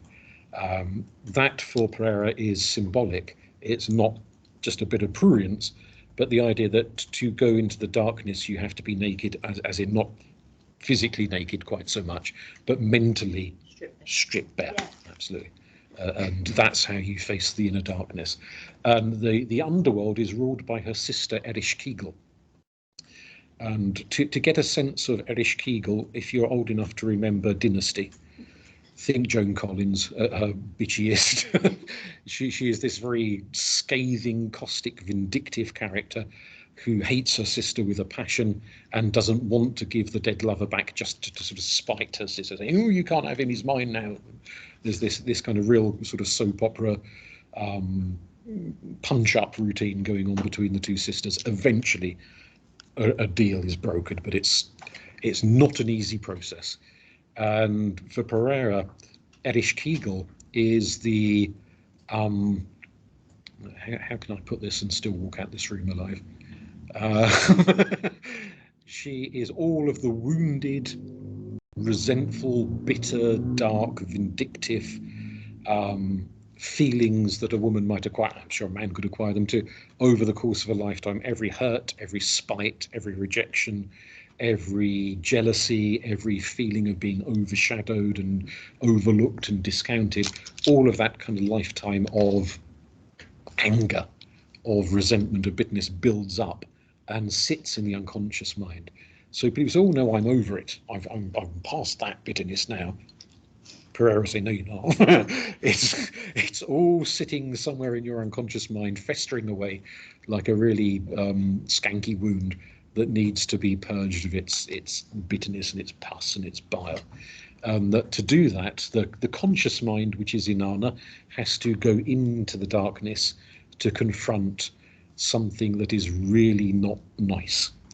It's not simply some poor little puppy that's been kicked up the bum and is looking at you with big sad eyes. Facing your darkest demons. Yes, the worst and nastiest side of yourself, the side of yourself that would happily murder anyone who looks at you funny, and would have a corpse under every floorboard given half a chance. And obviously it's not just women that have a dark side, men do too, but she's coming at it from the feminine point of view, to say that Inanna is like the sort of the Jane Asher of the psyche. She's the nice civilized sort of self that bakes cakes and wears Laura Ashley frocks and is all very nice and acceptable, and Erich Kegel is the screaming mad thing in the darkness, like the mad wife in the attic, beloved of Regency dramas, who's ranting and raving and screaming and demanding attention, and usually goes and burns the house down or something melodramatic before the book is over and done with. She is that darkness, and that her female patients, Pereira's patients, clients I should say, not patients, need to integrate those two sides. Not to be all sweetness and light, not to be all screaming madness and darkness, but an integration of the two into balance. And that it's too easy to flip between being all one and then all the other, and neither option is good. What you need is the coming together of both those two options. Others have made comparison, Pereira particularly, and Franz and various others do love a good fairy tale. They regard fairy tales not just as the silly things to put the kids to sleep at night, but as the modern day version of mythology. Ways of conveying ancient ideas, but in a more sort of palatable form. One thing story that's often cited is Beauty and the Beast, with the idea that the beast is just as Erich Kegel is the dark side of the female psyche, so the beast is the dark side of the male psyche. That beauty is kind of approaching a man at his absolute worst and discovering the handsome prince underneath the ugly outer side. In the story, the handsome prince obviously only appears at the very end of the story, when the beast appears to be dying and Beauty weeps over him, and she's finally decided he's not the complete pig he looked when she first arrived at his castle. He's actually a person of good qualities underneath, and that when she thinks he's dying, her grief is what awakens the prince. And sometimes things that we see as horrific to start with when we first encounter them, after a while you come to see have good qualities to them. And that can be in another person, or it can be a part of yourself that you think, oh, I wish that bit of me wasn't there. It's so awful. But gradually you come to see the quality, the kind of the gold within the slag heap, as it were, and you find the goodness within. And sometimes, as so often in life, it's only when you're about to lose something or someone that you suddenly realise how important they are, and you know, or equally it could be like losing a job or losing a home or losing your pet or you know, all sorts of situations where it's the moment of loss when you think, as annoying as you were, you really did mean or do mean a hell of a lot to me, and I don't want to lose you in this moment. And it's that kind of reclaiming. The quote there is from Jung himself rather than from Pereira, talking about the darkest time, the time of despair, disillusionment, envious attacks, which is Erich Kegel, the time when eros and superego are at daggers drawn. So this is him still drawing on Freudian ideas of the superego, the conscience, the sense of morality, of right and wrong. Eros is the side of ourselves. Freud spoke about eros and thanatos, the drive to life and the drive to death, and that we all have both. Eros is the power that makes you want to create, to paint pictures, bake cakes, look after people, nurture them, love them, be creative and dynamic and engaging. Thanatos is the urge to smash everyone in the face and burn the house down and lob plates at the wall and destroy and rip and tear. And the point is we all have both. But sometimes moralism, superego, and eros, that creative urge, do not sit well with one another. The people we love, that we're drawn to, we want to engage and create with, may not be things our moral conscience approves of, because we've been raised in a society that tells us certain things we shouldn't do. Especially women are encouraged to go to be angry, and you know, that's why yes, it's important to tap into the fury and the rage and absolutely, they have their redeeming powers. Sometimes you need a bit of fury just to get through the day. So yes, it's all that kind of integration again. Was that concept of superego borrowed from Freud? It was, yes, and the concept of eros. Well, Freud got it from Greek myth, but the way Freud uses it isn't quite the same way it's used in Greek myth. So the way Jung is using the term here is in Freud's way of using the term. So he wasn't rejecting Freud entirely. He was just saying there's more to it than just Freud's interpretation. It's not all just sex. There's a bit more to it than that, and that's why they had their big rift, their big falling apart. Freud was an odd person, so many ways. Whether you think that is the dark side of a woman significantly different from the dark side of a man, or is darkness regardless of whether it's a man or a woman? You might have different opinions, different experiences of how the dark side of one is either no different from or is significantly different from the dark side of the other. So I'm not going to prognosticate on that one, because I'm sure you'll all have your own ideas and experiences on that front. But it's suggestive that perhaps there is a difference. Now, to contextualize how to work out what your dark side is, if you don't already know, there is not a formula as such, but there is a process that you can go through. Now, Jung said that there are 4 main personality types. These actually subdivide down into 8, but I'm going to keep it a bit more straightforward for the moment. So the 4 main types are on the slide there: sensing, feeling, intuiting, and thinking, which he often refers to as the thinking function, the intuitive function, and feeling function, and so on. This is obviously going back to the idea of earth, air, fire, and water, the 4 elements, the 4 qualities. The lightning quick version of this. Sensing people, they're the earthy ones, are practical, pragmatic, very organised, very good at running things. If you want someone to run a jumble sale, go and get a sensing person to do it, because they'll be at home in that kind of thing. Make good accountants, good bank managers, good plumbers and electricians and carpenters, because they're very hands-on, they're very practical, very structured, very organised. Feeling people are very emotional, very caring, very nurturing. They're very good at looking after people, make good parents and aunties and uncles and you know whatnot in that kind of mentoring, nurturing capacity. Very good at reading other people's emotions and getting a real sense of who they are and what they are and how they feel and operate. Intuiting people are the dead opposite of the sensing. So whereas the sensing people are very practical and very earthy, the intuiting are very fiery. Leaps of imagination, wild fantasies and ideas. Give them a set of books to balance as an accountant and they'll just cry in the corner. Give them a canvas and a pot of paints, they'll go mad. They'll love it. They'll create, they'll be dynamic and inventive and imaginative and splurge all over the place like Jackson Pollock, if you can call that art. It's full-on engagement and leaps of imagination, very good storytellers and poets and authors and actors because they've got such a sort of fiery zeal to them.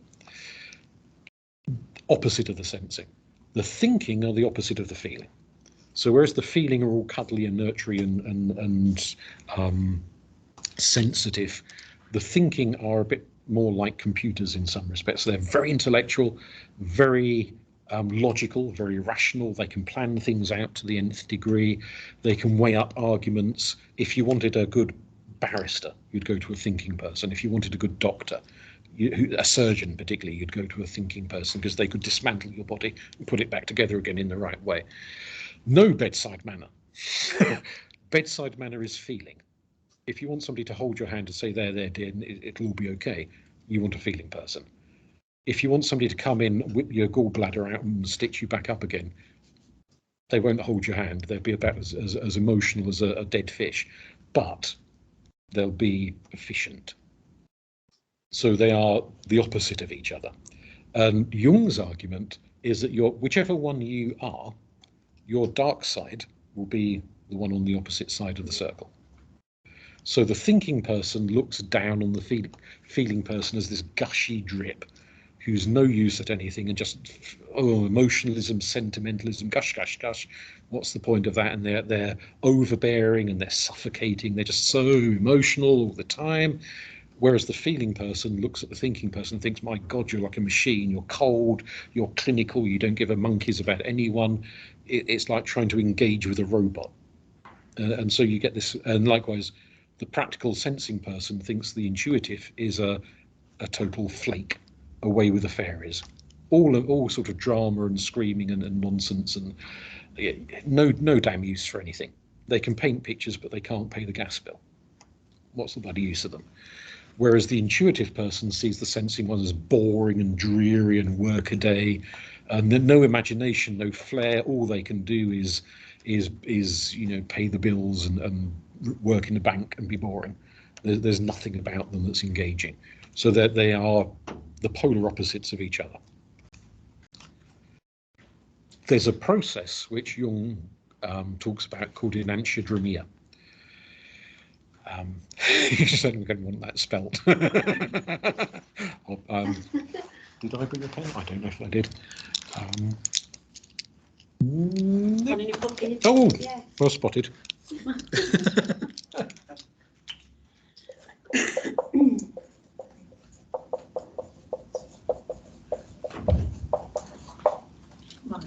Okay. He liked making words up as he went along, bless him. So that's how you spell enantiodromia. It's a process, and some of you might think that's happened to me. If you are blocking off the undeveloped function, so the one on the opposite side of the circle to you, you're not developing, you're not working on yourself, you're happy at your end and you've got no interest in developing that kind of undeveloped side of you, then life will keep annoying you by putting people in your life who are the very thing that irritates you the most. So if you're a very thinking person, you'll keep meeting all these really gushy, sentimental, annoying feeling people. If you're a very intuitive person, you'll keep meeting all these really boring, dreary, drab, sensation type people. And you'll keep meeting them and you'll keep meeting them and they'll keep driving you madder and madder and madder until the day arrives when you go, hang on a minute, I've got a bit of this in me. Is that where opposites attract? Absolutely. Definitely, because what you need to do is develop that bit of you. And until you start doing it, life will just keep doing this until you get the hint. And it does make an assumption that life is almost a sentient force in itself that has this capacity. Because you're conscious of it. Well, you become very aware of, like, I suppose if somebody says to you, I don't know, red cars, and suddenly all the cars you see are red, is it because you're just paying more attention? And 5 minutes earlier, you weren't paying any attention to the colours of the cars at all. And unconsciously drawn to the parts of you that you need to work on. Yes. And it's a sense that it's not so much that you are making by magic these people come into your life, but there is something about you that draws these other people to you. And you might perform the same function for them. Yeah. They might be looking at you and thinking, God, you're annoying. So you kind of cross-annoy each other until this process of self-awareness takes place. So you could say there are 4 types of shadow, the dark side of each one. And understanding how each of these 4 functions can be really, really, really annoying and unpleasant and irritating and sometimes downright nasty. That's getting the sense of why it's your shadow, because you've never developed those things in yourself. Maybe you've been told at a young age or whatever, that's wrong, you don't need that, don't bother with all of that stuff. And so you've never allowed that bit of you to flower. Ultimately, you would end up as this very aware individual with all these things in a degree of balance. Now, the 8-fold thing comes in because extroversion and introversion also come into this. But we'll be here to Christmas if we go over that. I've had enough of that. So you could an extroverted thinker would have an introverted feeler as their opposite, polar opposite as their dark side. So you kind of get the gist of extrovert, loud and jolly, introvert, quiet and withdrawn. So that gives a sense of how it sort of operates. Robin, can I ask a quick question? I've got a question in the class and then I'll come to you. Did Jung come up with introvert, extrovert? He did, yes. And worked on the Myers-Briggs? Yeah, he didn't. Myers and Briggs created it, but they created it on the basis of Jung's ideas. Yeah, and ambivert is the middle one. So you can be introvert, extrovert, or ambivert in the middle. Pervert, sadly, is not one of the options. We should liven it up if it was, wouldn't it? Sorry, yes, you were asking a question online. Sorry. I was, yeah. Is it possible that people could be more fluid in those characteristics? So people might move from one to the other, or do they tend to stay with one if they go towards one? Jung's argument is that people tend to largely stay in one for their adult life. Until they get to the point of developing and trying to consciously to evolve the undeveloped one. So as a child, you might have somebody who's moving around between several, but as they approach their adolescence, they will kind of home in on one and become predominantly one of these 4 things. And do you think there are some people that are more naturally balanced as well? Jung said it was certainly possible, but that it's very, very rare to have innate balance. You'd have to be brought up in a remarkably well-balanced environment to be balanced between them all prior to the age of 40. Oh, thank you. So for him, the balance comes when you make the conscious effort after you've got the life experience, rather than being something that you just kind of luckily have there to start with. Which could be him just being a little bit cynical. But that's how he perceived it, which doesn't mean he's right on everything he says, of course, but that's how he perceived it, as being a result of conscious work rather than as good luck. So there's no spectrum like in personality traits for Jung, it's just fixed. It's largely fixed, but you can, like the Myers-Briggs tests, there are tests you can do which will tell you where on the spectrum. On the spectrum you said, yeah, what your dominant type is.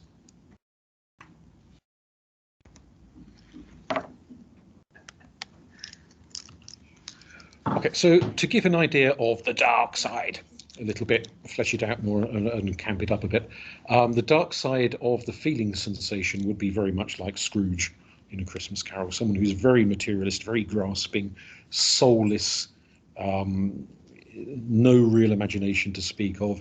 It's all just money, money, money, or material things. So someone for whom the world of imagination and fantasy and whatnot is all just rubbish. They've got no interest in any of it. They are so immersed in that feeling function that they become like, well, they don't necessarily have to be as greedy as Scrooge was, but they're just so bogged down in earthiness that nothing else matters for them except usually money as an expression of material measurement and worth. The flip side, the dark side of the intuitive person is, does anyone recognise the photo? Yeah. Second one down. Charles Manson. Yes, it is indeed Charles Manson. Cult. A glassy-eyed fruitcake, if ever there were one.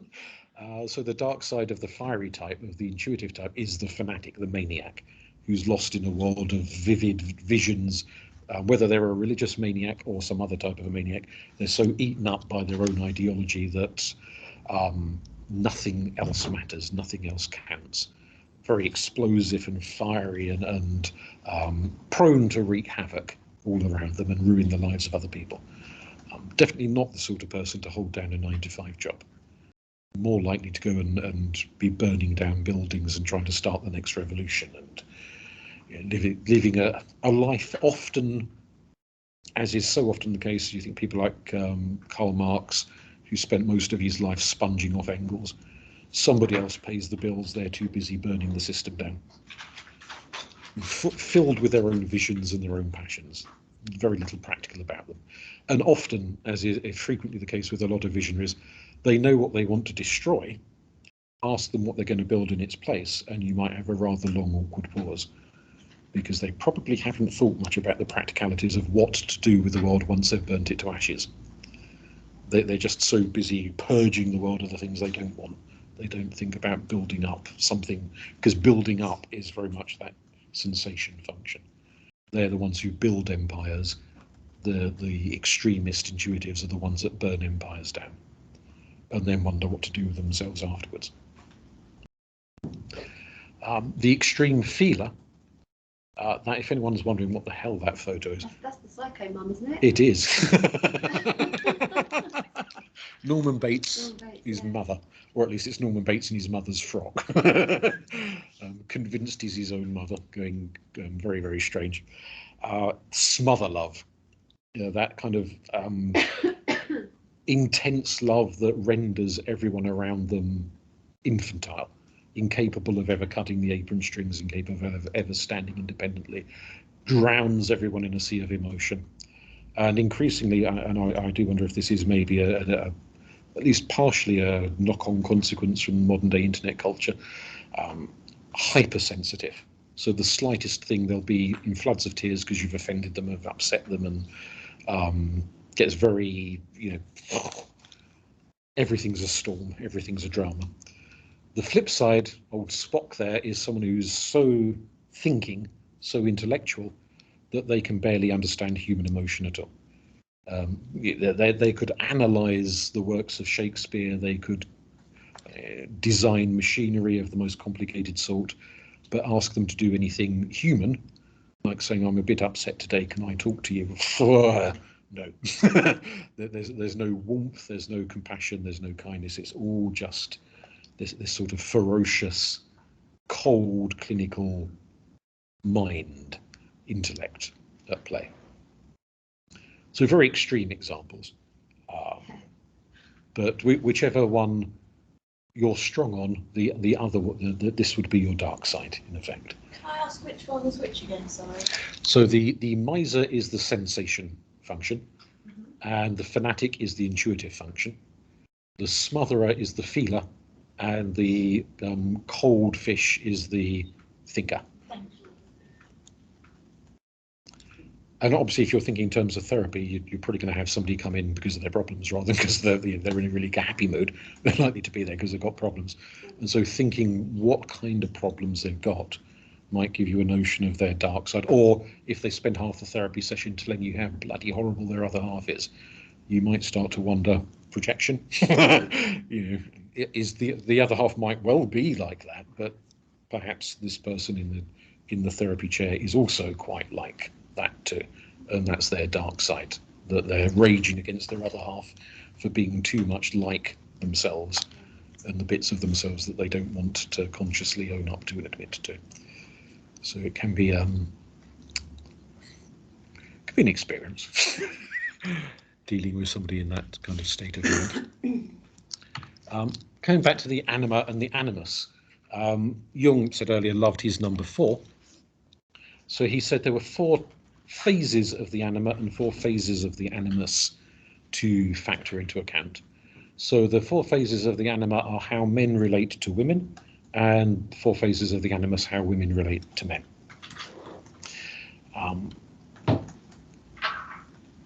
And syzygy at the bottom is when you start to integrate the two, and you achieve balance and harmony rather than conflict and well, not even necessarily conflict, it's more about externalization.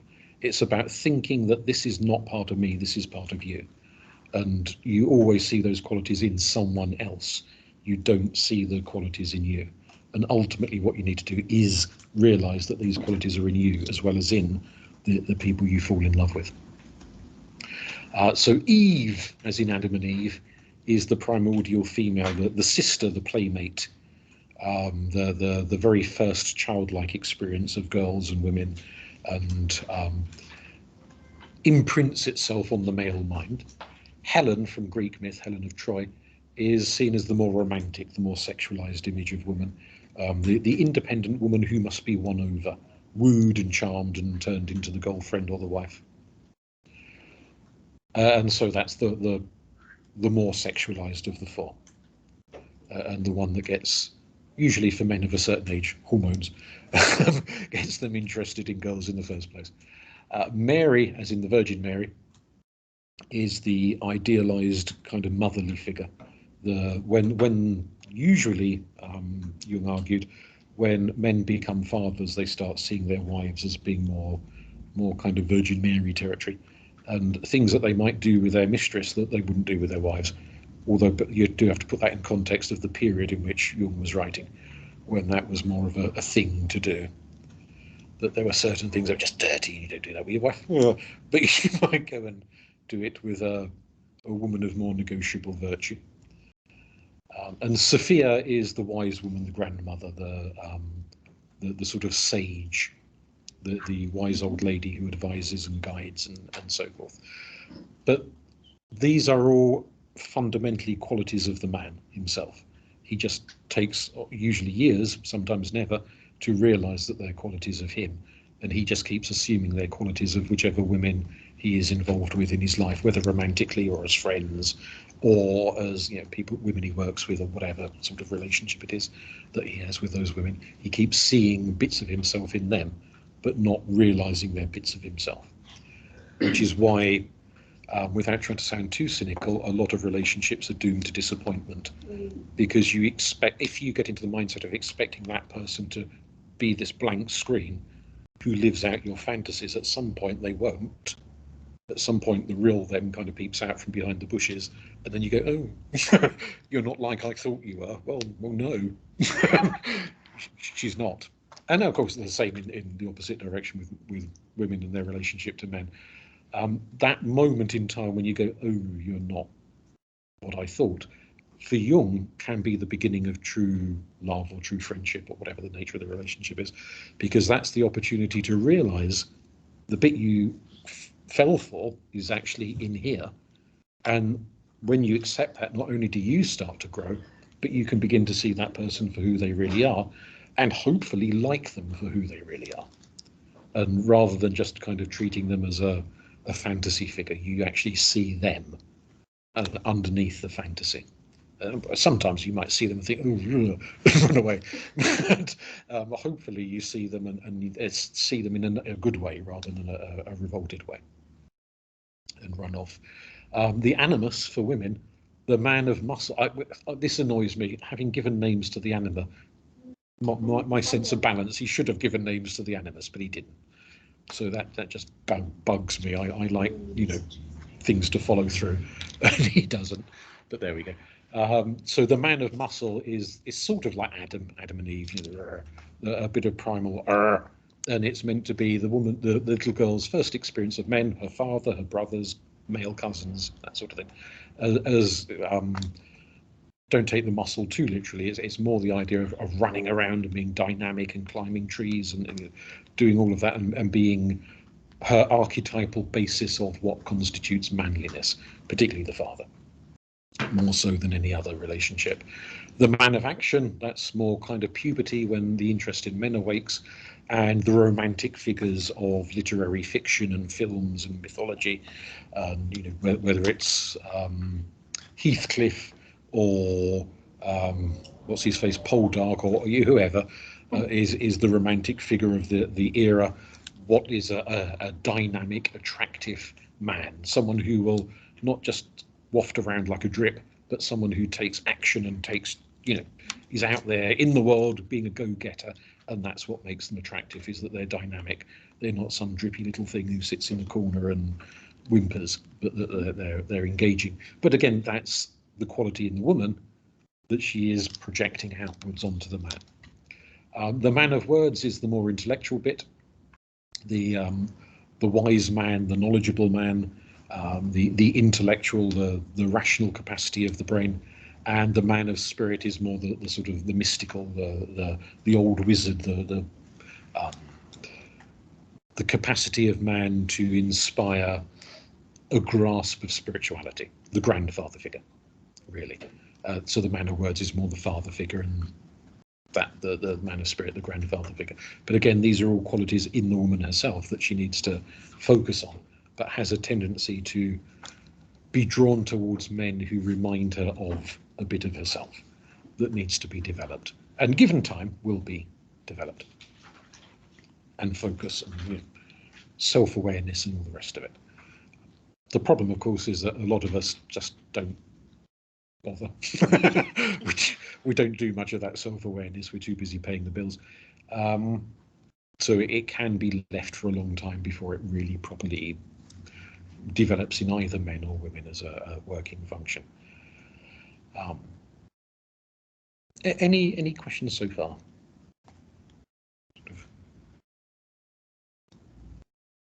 Or to silence.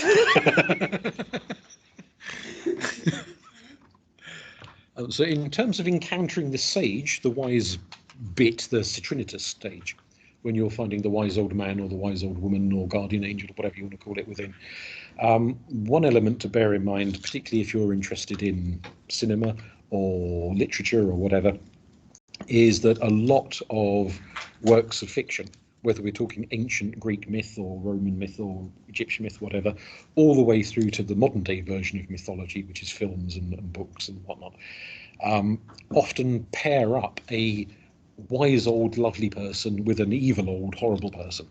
And really they are the Agatha demon, the Kaka demon, the good and the bad, the two sides of the same coin. So, whether it's Gandalf and Saruman or whatever, and it can be as equally for female characters as well as for male, that they reflect opposite extremes of each other. And that wisdom in stories in myth, the main character, who's usually a youngster, has the wise old mentor looking after them and guiding them that they turn to for advice. Obi-Wan Kenobi and Luke Skywalker and all the rest of it, so the wise person there. And sometimes in the stories the wise person dies, as in Star Wars, or Gandalf falling off the bridge in Lord of the Rings. But the key point there is that the wisdom isn't really external to someone else. The wisdom is in yourself and your own ability to develop it. So if you look within, you will realize that that knowledge, that understanding, that insight into the nature of life, human relationships, the meaning and purpose of life and what to do and how to do it and all the rest of it, that is in you. It's not only located in some actual person outside of yourself. So even if that person does die in real life, or your favorite character dies in the story, nonetheless, the wisdom persists on. It's not lost because it's inside. And once you grasp the fact that it's inside, doesn't mean you never need to listen to another person ever again, but that you are not dependent on them for their wisdom, because that wisdom is in you.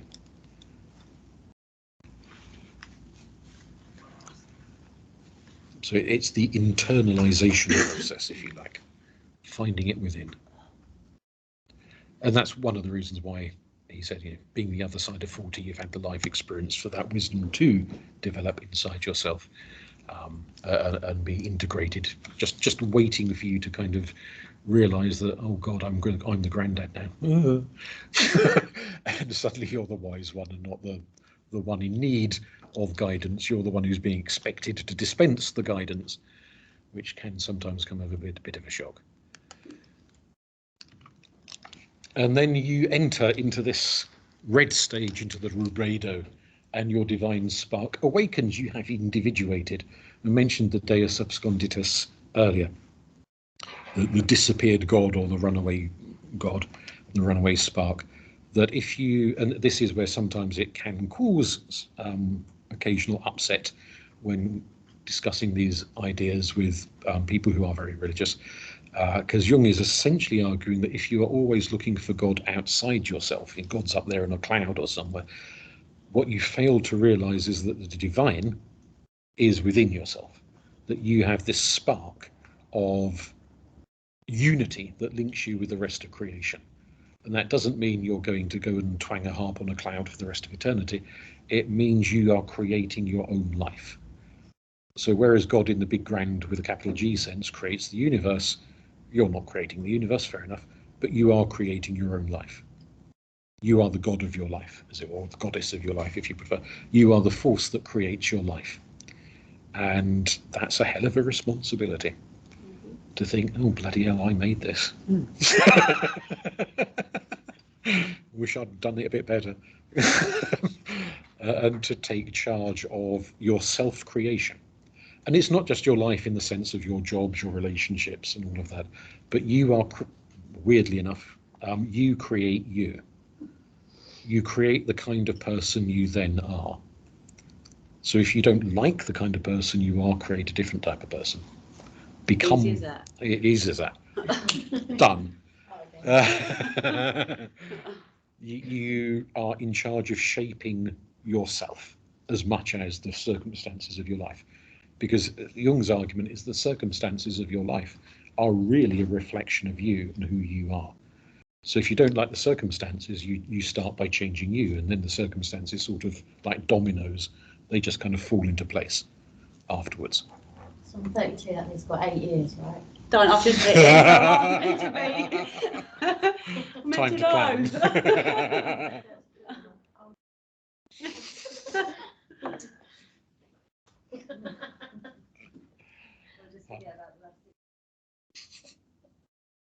The point about the absconded bit is that it feels as if God is out there. When it returns, that's when, well, it doesn't come down off a cloud, it was always in there. But suddenly you go, oh yeah, there you are. It's like looking for a sock and realising you're wearing it and go, oh yeah. We've all done that. So people say that as you get older, you stop caring so much about how other people view you. Yes. So with this, would that kind of apply to that? So this is the awakening of the self, and as you get older, you stop caring about the external views and more about how you view yourself. Yes.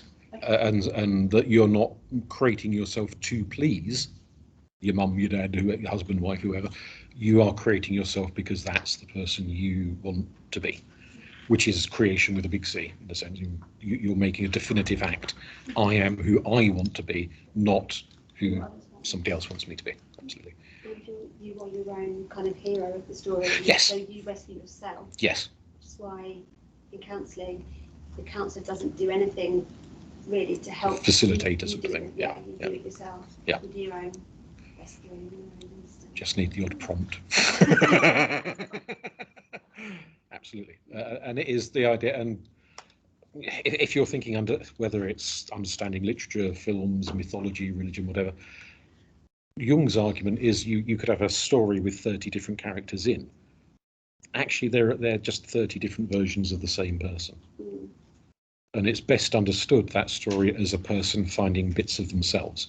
The goodies, the baddies, the wise ones, the stupid ones, the whatever ones.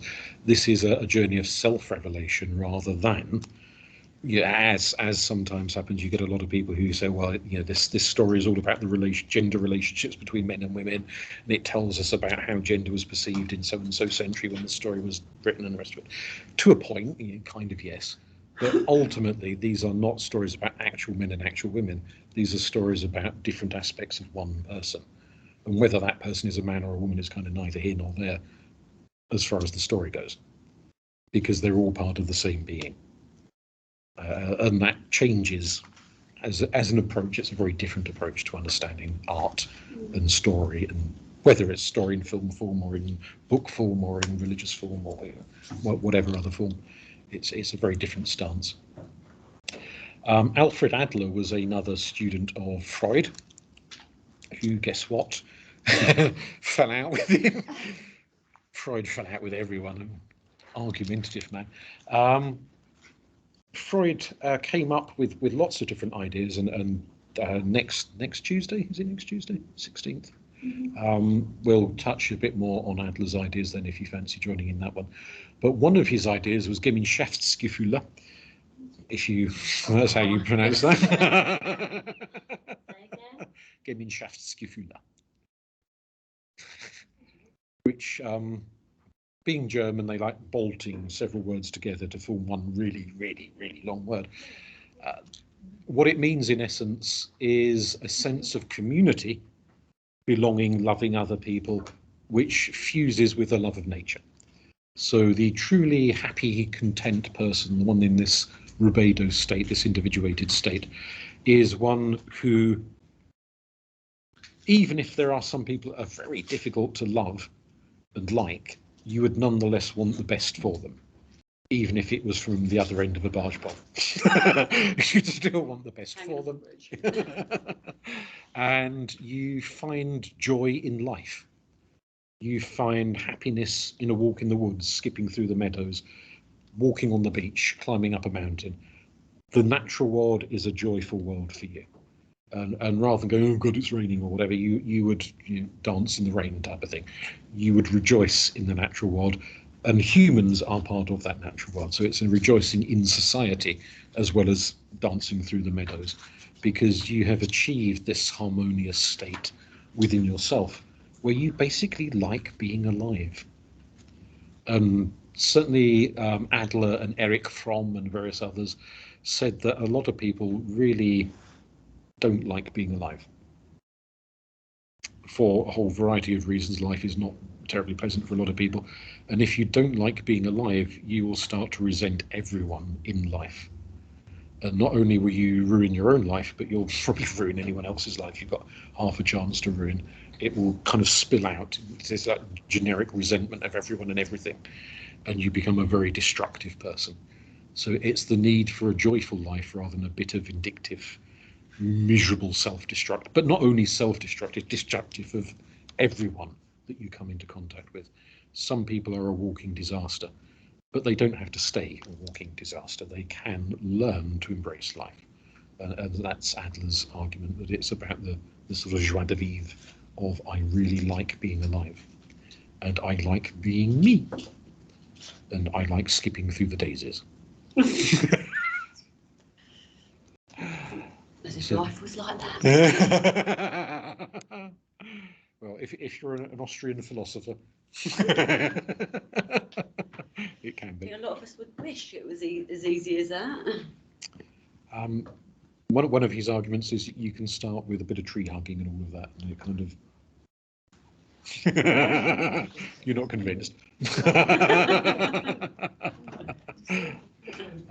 It helps with the flowering of life. That pretty much covers most of the things I wanted to say around Jung's notion of alchemy and how we undergo these series of transformations. Going back to that notion of Nantia, a lot of things in life appear to happen to us. His argument underpinning this is the notion of synchronicity, that there is a sort of a consciousness in life which makes things happen to us, not in a bad way, but keeps trying to push us in a certain direction. And the more we kick back in the wrong direction, the harder the shoves get. to try and get you going in that direction you need to be going in. When you go in the direction of life, it's like trying to carve wood with the grain rather than against the grain. Things just kind of fall into place because you're going where life wants you to go. One of the later Jungians, a chap called James Hillman, who died a few years ago now, he uses the analogy of an acorn and says the acorn will always grow into an oak tree. It won't grow into a birch tree, it won't grow into a holly tree, it won't grow into a willow tree, it will always grow into an oak tree. But whether that oak tree is 120 foot tall or whether it's a little bonsai thing growing on the side of a mountain depends on the environment and other factors. But it's still always an oak tree, whether it's a really impressive one or a wizened up little shriveled up version of itself. And this acorn, he talks about it being the blueprint of the soul. In fact, he's got a book called The Blueprint of the Soul. Is his idea that the force that's making these things happen isn't God on a cloud, it's actually you. That there is a deep-seated bit of you that's making your life go in a certain direction. And your conscious mind doesn't understand that. And so often feels like it's being pushed and shoved and jostled and swept along on a tide. That tide is actually you, but a deeper you. James Hillman. Not the easiest of readers, writers I should say. Doesn't use one word when he can use 85 instead.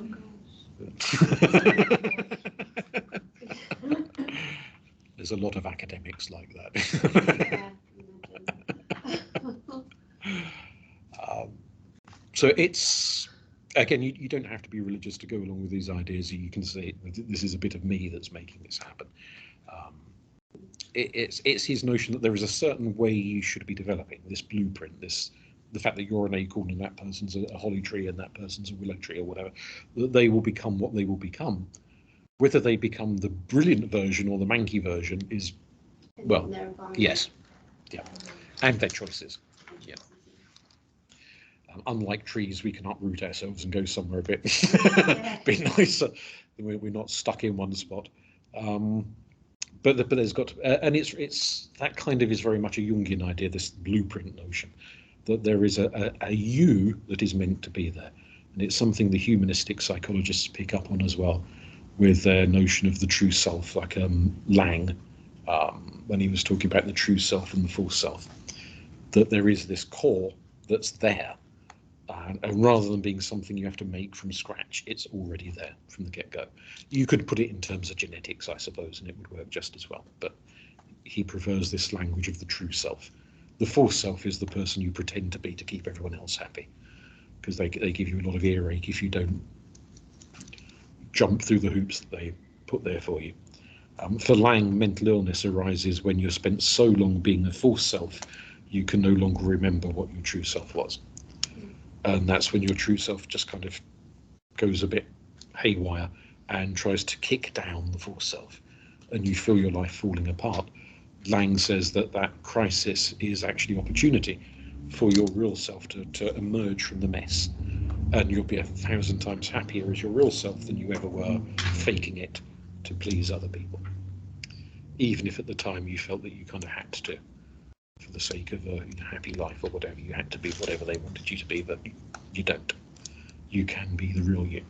And again, even though Lang wouldn't describe himself as a Jungian, it's still working within the context of the same kind of idea of this inner self that's seeking to develop and come out. And whether you want to call it an inner God or a true self, it doesn't really matter what you call it at the end of the day. It's that thing, destiny, whatever word you want to use, that you're moving towards fulfilling. And it's just a case of working out what the hell it is. So you can make the right choices and go in that direction rather than wandering off in an irrelevant direction.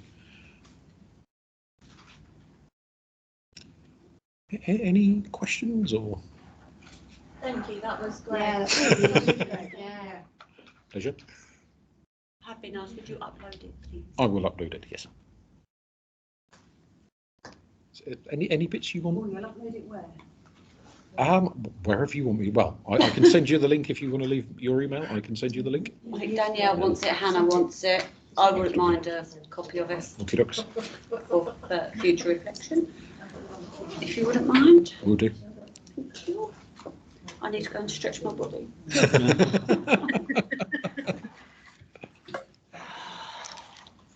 Thank you, Robin. Pleasure. Is there Thank you, Robin. That was great. Thanks. Please do it. Any questions online, or is everyone? No, can you hear me, Robin? I'm not sure whether I've unmuted myself or muted myself. Thank you, Robin. I can hear. Yeah. So isn't I don't know. So next week you're doing the big 4. That is. Yes. On here it says the big 3. I've dropped one. It's gone down to 3 Got one. because of the time. Can I ask who they are? They are Freud, Jung, and Adler. and Adler. Okay, brilliant. What day is that, Monday? Tuesday. 16. 2 o'clock. Yeah. Just because I come from Colchester. Oh, right. Right. He's in Monday and Tuesday. Ah. Tuesday doesn't come in till lunchtime, so that works. So to find. yeah, I was probably save this for next week to think about more, but isn't the idea from Lag of being your true self much the same as integrating your shadow self into your being for Jung? It's necessary in that if you don't integrate, you will never be your true. And the same with the Anima and the Animus. Yeah. With the higher self, the wiser self. Each of these split off parts has to be reintegrated before the real you can. It's like, I suppose, having a box of jigsaw pieces, and you've got to put them all together, and then you can see what the picture is once they're all joined. Because whilst they're all just scattered hither and yon, you've got no real idea of what the end picture is going to look like. Unless you're over 40. There's got to be some compensation. Thank you ever so much. Have a good evening. And you. So again. Bye-bye. Bye-bye. Okay, if there's no other questions, I'll turn the recording off. Oh, you have questions then? Oh, hi, Christian. Oh, there he is. Oh, yeah. Just right. See you, Robin.